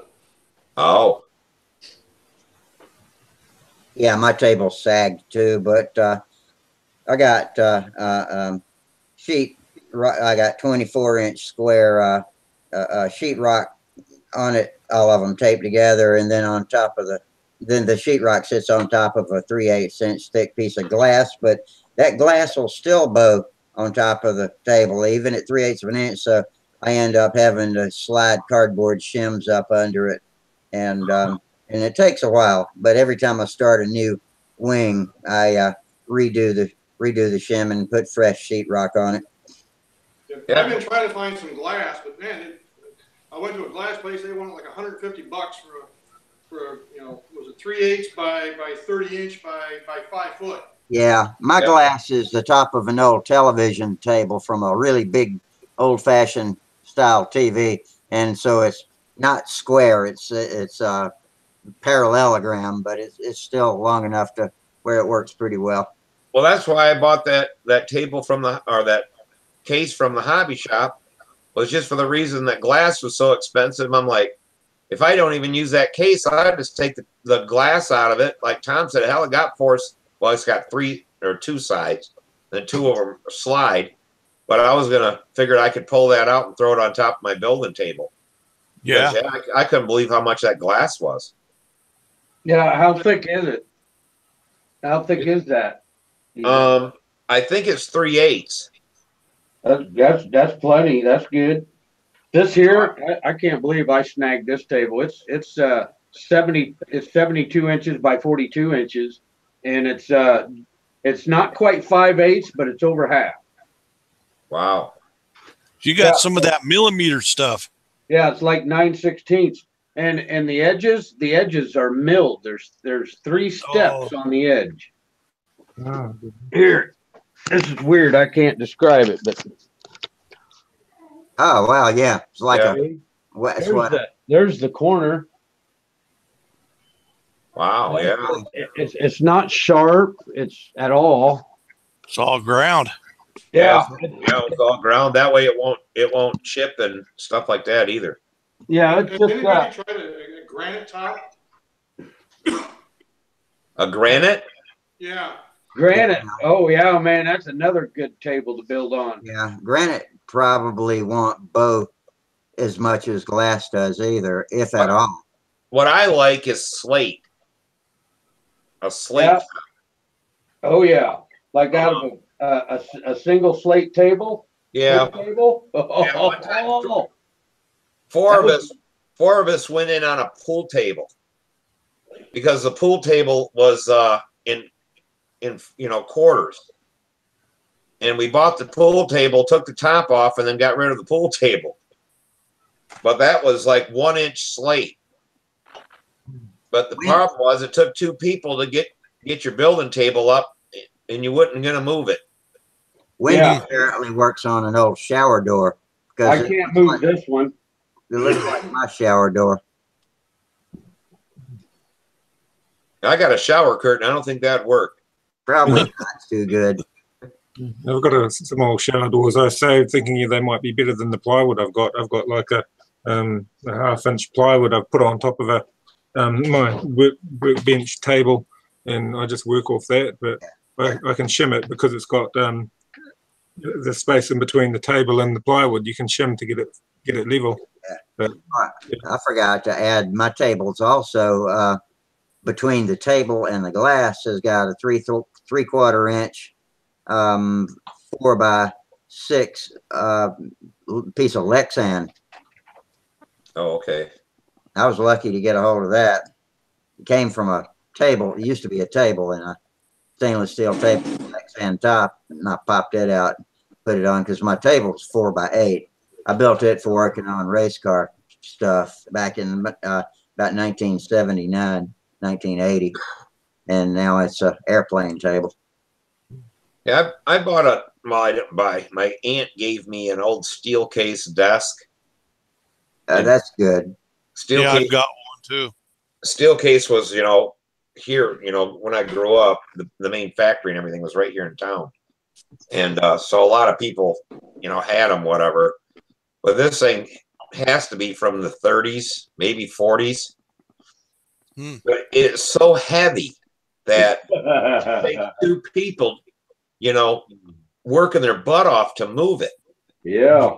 And but the top of it is so, I don't know, it's 1 inch thick or something. And that thing is just flatter than crap. And then I just put some it's kind of like some drywall stuff, but it's a lot stiffer. Put that over top of it, and then I can pin to it if I use like pliers and stuff to push in. Yeah, mine, that drywall sometimes is hard. And I use the plastic ball pins. They got a plastic ball on top of them. I've had the pin come through the top of the plastic ball and into my thumb before. That's no fun. Yeah. No. Nothing like Wally walking around with an X-Acto blade in the bottom of his foot, though. Yeah. Yeah, that was not a fun that. deal. That grosses me out every time I think about it. Yeah. You do the X-Acto dance, right? Yeah. In there. Yeah, I hope that's something I don't ever go through again. I hope not, too. Well, I had this old house when I called myself a kid back then. I was in my 20s. And I bought this house, and it had galvanized piping in it and an old coal furnace and stuff like that. It was changed over. So I'm going through and changing everything out. Well, I'm taking out all the galvanized piping, and there was like 2x2s or whatever nailed up there to hold it and stuff. And I got a hammer, and I'm just whacking stuff out of the way and knocking it down on the floor. I was on one of these little like 3-foot ladders, and I lost my balance. So I went to jump down. I jumped down and ran a number 16 spike through the bottom of my tennis shoe. And I felt it, and I looked down, and the top of the spike's coming out the top of my tennis shoe. Holy crap. Yeah. And I look, and I'm like, I'm thinking to myself, oh, my God, that's going to hurt. Then all of a sudden, the pain set in. Now I got this like 2-foot piece of board nailed to the bottom of my shoe. So I'm yelling, told my cousin, grab it, grab it, grab it. I held my foot up, and then I just pulled back and pulled that spike out of my foot and shoe. Then came the blood, right? Talk about something that bled. I had blood squirting top and bottom. There's a lot of stuff in your foot that'll bleed. Yeah, that's nasty. But luckily, it didn't hit a bone, but it went through right behind the ball of my foot and up through there. And that hurt for a long time. Oh man. Well, what it was, I had some kind of this powder for the damn dog. If you cut his toenails and they bleed, you can put this powder on there and it'll stop the bleed. Yep. And I couldn't get the bleeding to stop, so I told my wife, I said, go get that toenail powder from the dog. And I stuck that on there, and it stopped the bleeding. Coffee On the grounds. outside, but it's probably still bleeding on the inside. Coffee grounds work really well. Do they? Do they? The caffeine in it is a vasoconstrictor. I bet that's why. Just a tea bag will stop your tongue from bleeding. Okay. Dennis is studying now. He's hunched over looking at his wing, thinking about it. No, I'm bench flying. Going, crap, I put it together upside down. I don't want to look at it that close because I will find something wrong. Be like shit, I put the weight box on top of the wing again, but it'll be easier to change out the weights. That's better than putting the bell crank in backwards. I've got one of the old Sterling Spitfire kits, and that's the way they build the wing on that. It's upside down. I was looking at this shoestring here, and that's how it's built. The wing is built upside down. Oh, maybe it'll be a good inverted flying airplane then. Yeah, I'm like, That's what I'm hoping. That's maybe why I can't fly inverted, because I build my airplanes the right way. If I got one that built upside down, I could fly inverted. that's my first inverted engine on my that I mounted on a build-up center, Brodak center kit. Yeah. Well, I was building upside down. I was offsetting the engine. Well, shit. Oh, It's offset the wrong way when I put it on the landing gear. Like crap. Dude, I was ready for maiden, How in the hell am I going to get out of this one? Well, that's the same thing. The first couple anyway, full fuse. You flip it upside down to build the fuselage, and build it all up, and then to keep everything flat and aligned. Well, then I put the bulkheads, the rear bulkheads in, and I put them in upside down. So instead of the holes through the bulkhead they were on the top when I was building it, but then when I flip it over the right way, they're on the bottom. And I'm like, shit. So I had to go in there and patch them and redo the holes and stuff. And I did that 2 or 3 times. And Samantha was like, Dad, when are you going to finally learn and put them in the other way? And I'm like, I don't know. I don't know why I keep doing this. When you make a mistake, the first thing you do is you look around. Oh, yeah. Yeah. Anybody watching me? Yeah, to see if anybody saw Someone you. is watching you. You kind of take it off like, yeah, I meant to do that. There's a guy on Stunthangar that posted, he evidently built it as a joke, but he put the bent dural aluminum landing gear on, and he mounted another piece identical to the bottom ones on the top of the plane, so you could land it either way. Yeah. Yeah. I don't know if he actually ever flew it that way, but it made a hell of a funny picture. Yeah, well, he maiden that plane. Oh, you know who it is. Yeah, I've seen it. It was all over Facebook, and it was cool, man. I mean, I've seen it too. Yeah, Yeah, my big trick is I put together 3 of those ARF Top Flight Nobler kits, and I build the tanks, and then I put the tanks in with the airplane upside down because they go in through the bottom, and then you turn it back up where it's supposed to be. Then you can't get a motor run because the tank's in there upside down. I've done that at 2 of the 3. It's like you'd think I'd learn, but still do it. It's easy to do. Yep. Yep. Yep. Once I've done that a couple of times is gluing the doublers. You know, when you're making up your fuselage, glue them both on the same side. So you've got 2 identical sides. Well, then your doublers on the inside. I've done that a couple of times. Is that your dad on the couch back there behind you, Wally?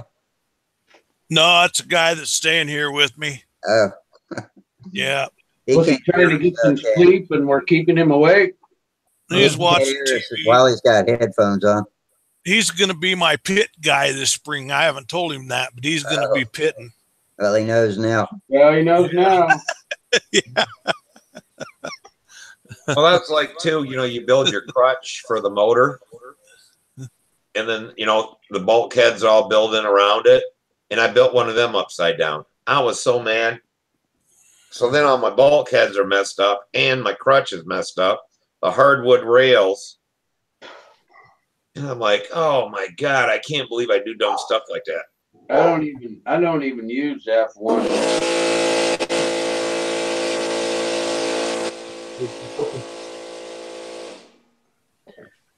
Well, I guess it's good that we all make mistakes. We can share.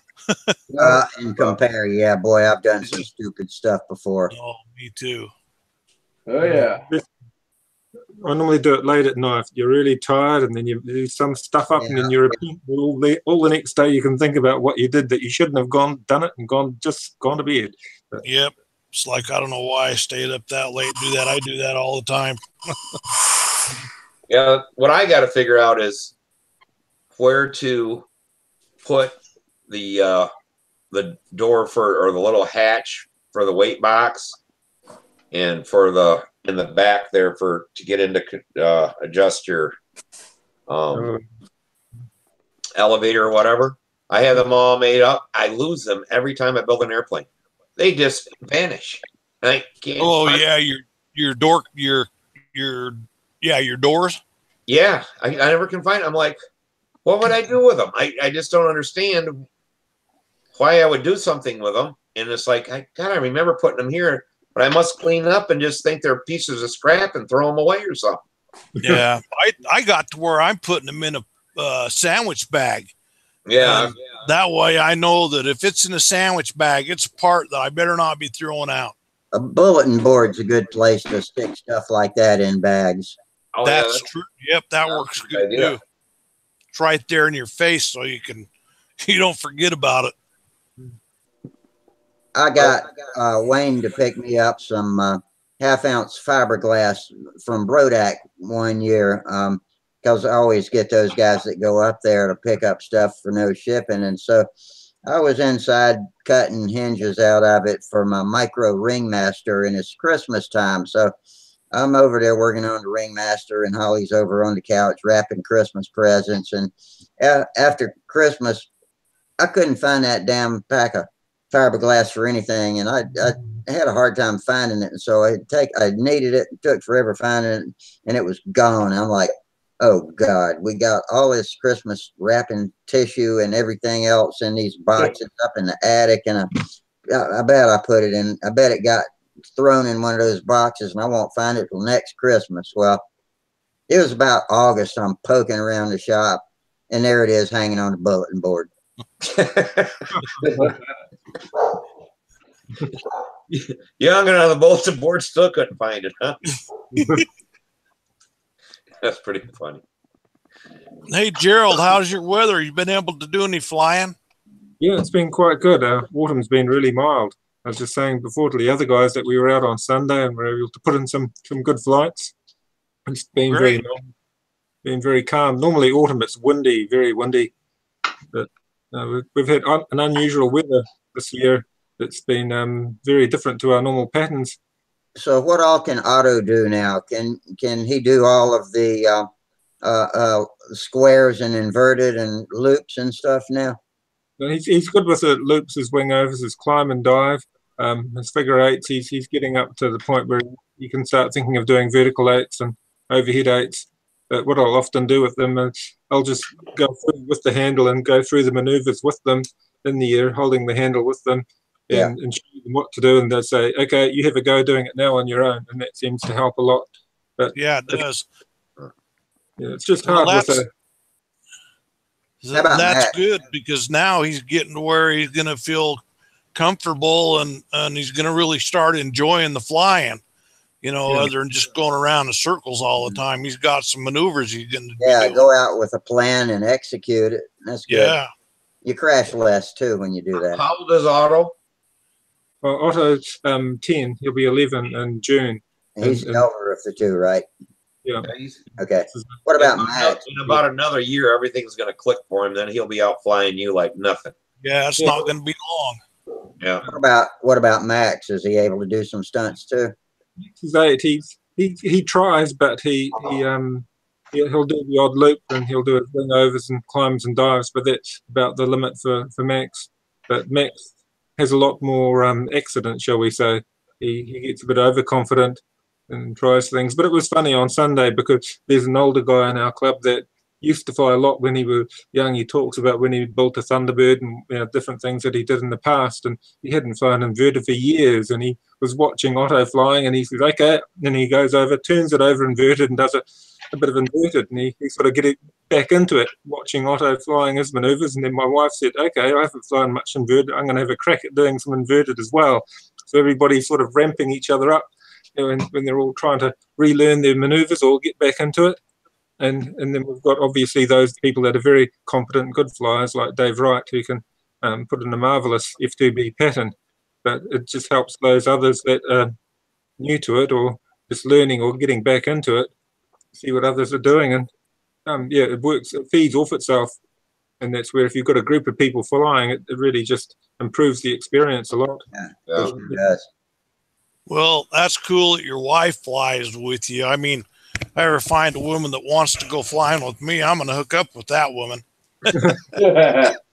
Lena's been flying. My wife's been flying for as long as we've been together. That was one of the things I taught her to do when we were first going out dating. I said, "Well, come on, you've got to have a go. This is fun." And she actually enjoys. She looks forward to going out, having a fly. She doesn't like a lot of attention, though. She prefers just flying locally with the local people. If you go along to a contest, she doesn't like the pressure of the contest. She tends to melt away into the background of the contest. The truth is, more people watch you when you practice than they do when you're at a contest, in my experience, anyway.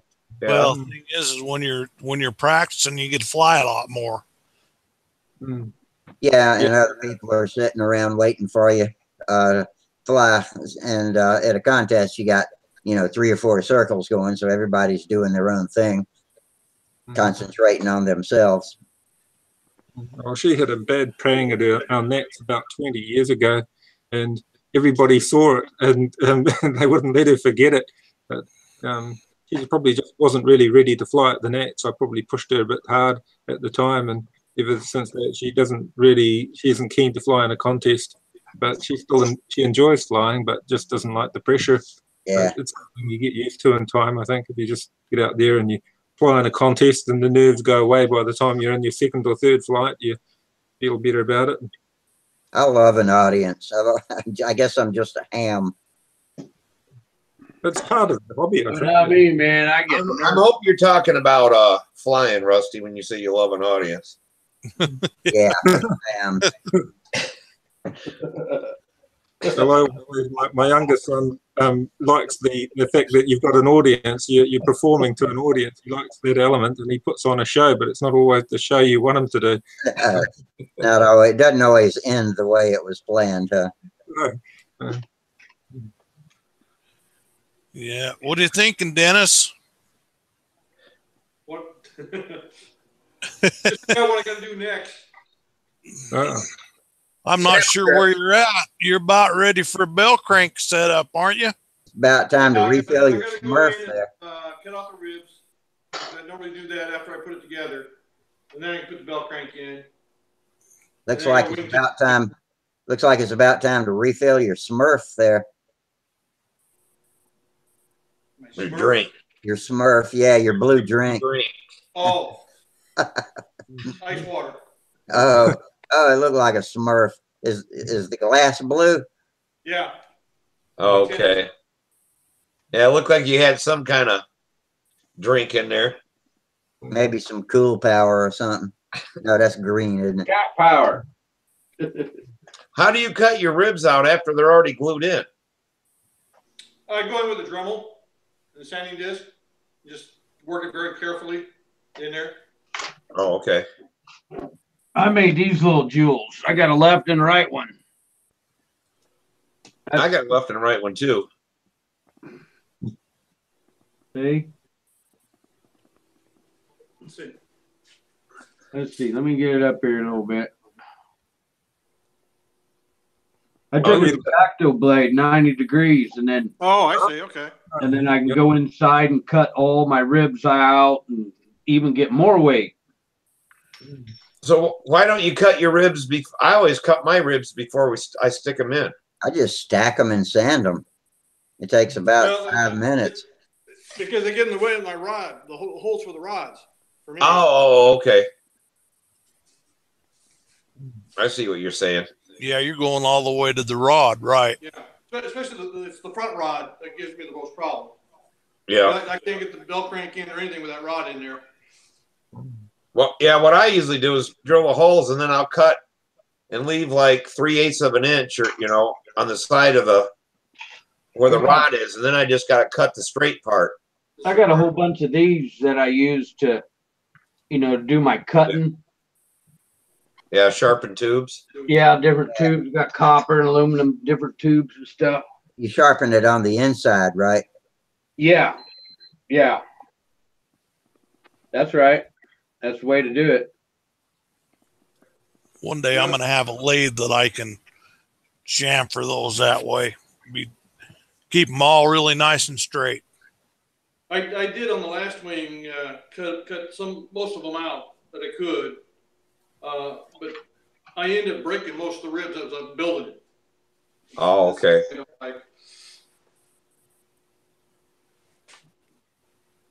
Yeah, because that looks difficult to cut them out now. I never tried that. One thing about it, Dennis. This is what I got 3-inch rib spacing on there. Well, really, you don't even have to cut out your outside ones because you want your outside wing heavier anyway. So you really lost only him. We lost him. Yeah. I think we lost Dennis. Yeah. Are you still there, Dennis? I'm here. Oh, just your picture went right out. on. Yeah, here we go. He's like, I've had enough of you guys.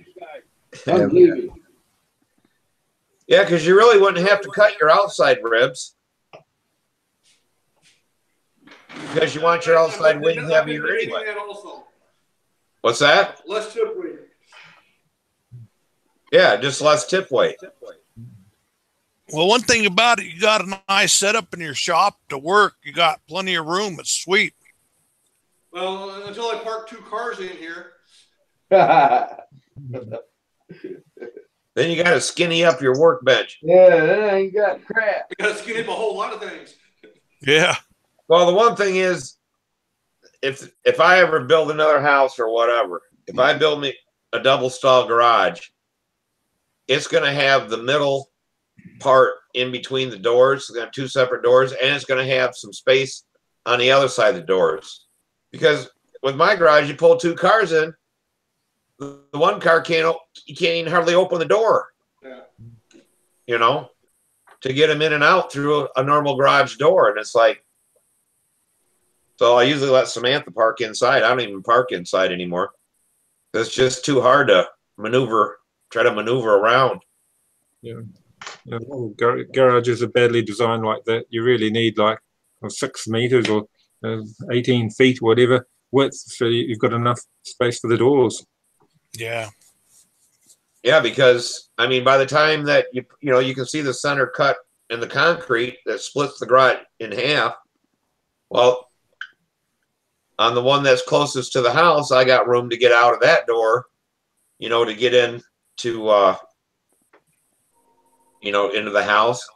But once the other side, when you split it, I'm too fat to get through the door. You can only open the thing about 6 inches, otherwise it hits the other vehicle. In the old days, they had like the center section. They had 2 single doors. They had like a 2-foot thing in the middle, so you could actually have a little bit more room to open your doors and stuff on a double stall garage. Yeah, it makes sense. And if you've got a roller door, or ours is a tilting door on our double garage, it's so heavy. If it was split into 2 sections, the door itself would be a lot lighter and easier to manage. Yeah. But you get a really old house, and it's got a garage, but it was a garage for a Model T. Yeah. Boy, you ain't have no room for a garage if you get a Model T garage. It's great for a 4-wheeler. Yeah, that's for a buggy. Yeah. Yeah, and those old houses have got the stable on the back for the horses as well. Yeah. Yep. Yeah, we still have houses in Grand Rapids like that still had, they call them a garage, but it was actually like a stable house where the horse was in one part of it and the buggy was in the other part, with the big tilt out door like that. And you got the horse out and you hooked it up to the buggy and off you went. Because we got houses built in the 1800s, so that was before cars. Yeah. Yep. In Auckland City, there's some very old houses, very old cottages, and they have so little room between them because they seem to be building it like they were building back in London or something. They had a lot of land, but they didn't use it well, and they didn't really. The roads are extremely narrow, obviously, for horses and buggies, and the more modern roads built after 1940, they've taken cars into account, but some of the very old roads and houses, they only had to consider the width of a horse and a buggy. Very different. Yeah, the way they built them here too is that they always had an alley behind the house. So you had a street, a house, an alley, a house, and another street. And they had the garage, but before that was where they had their carriage house, in the back there, and you came out the alleyway, just a little teeny thin thing. You can barely get a car down them. Because they were built for a horse and buggy back then. And we have one college here in town that still has their carriage house. So when the kids came in or whatever to school, they could actually bring their horses in and stable them and carriages and everything else. It's a huge building instead of a parking lot, it was a huge carriage house. Wow. But yeah, I couldn't imagine here in Michigan, beat walking, but get on the back of a horse when it's 0 degrees outside and take your horse into school. Beats trying to ride a bicycle. I didn't have that, man. I had to walk 12 miles and 3 foot of, snow. You couldn't afford a horse, huh? Both ways. Yeah. Uphill both ways, yeah. I think it's about time to call it a night, boys. About 12:06 a.m. here on the East Coast. Right on. All right. Well, it's a pretty good show. I got off to an awful rough start. I got all confused and didn't post the links right. And also I was talking away and no visitors and realized I hadn't pushed the post button on Stunthangar. Gerald showed up while I was in the middle of a major brain fart. Where you been, Charles? Charles. Charles. There you go. Hey, Charles. You were Yeah, just sign off. I could stay I on. forgot about coming on, or I'd have come on earlier. Well, I'm staying on for a while because I still have more ribs. I still have 1, 2, 3, 4 ribs to cut out. All right. Well, good. You can keep them You can entertained. stay and show off. Oh, I can keep them entertained. I don't know. I might get everybody in trouble, but I can keep them entertained. All right.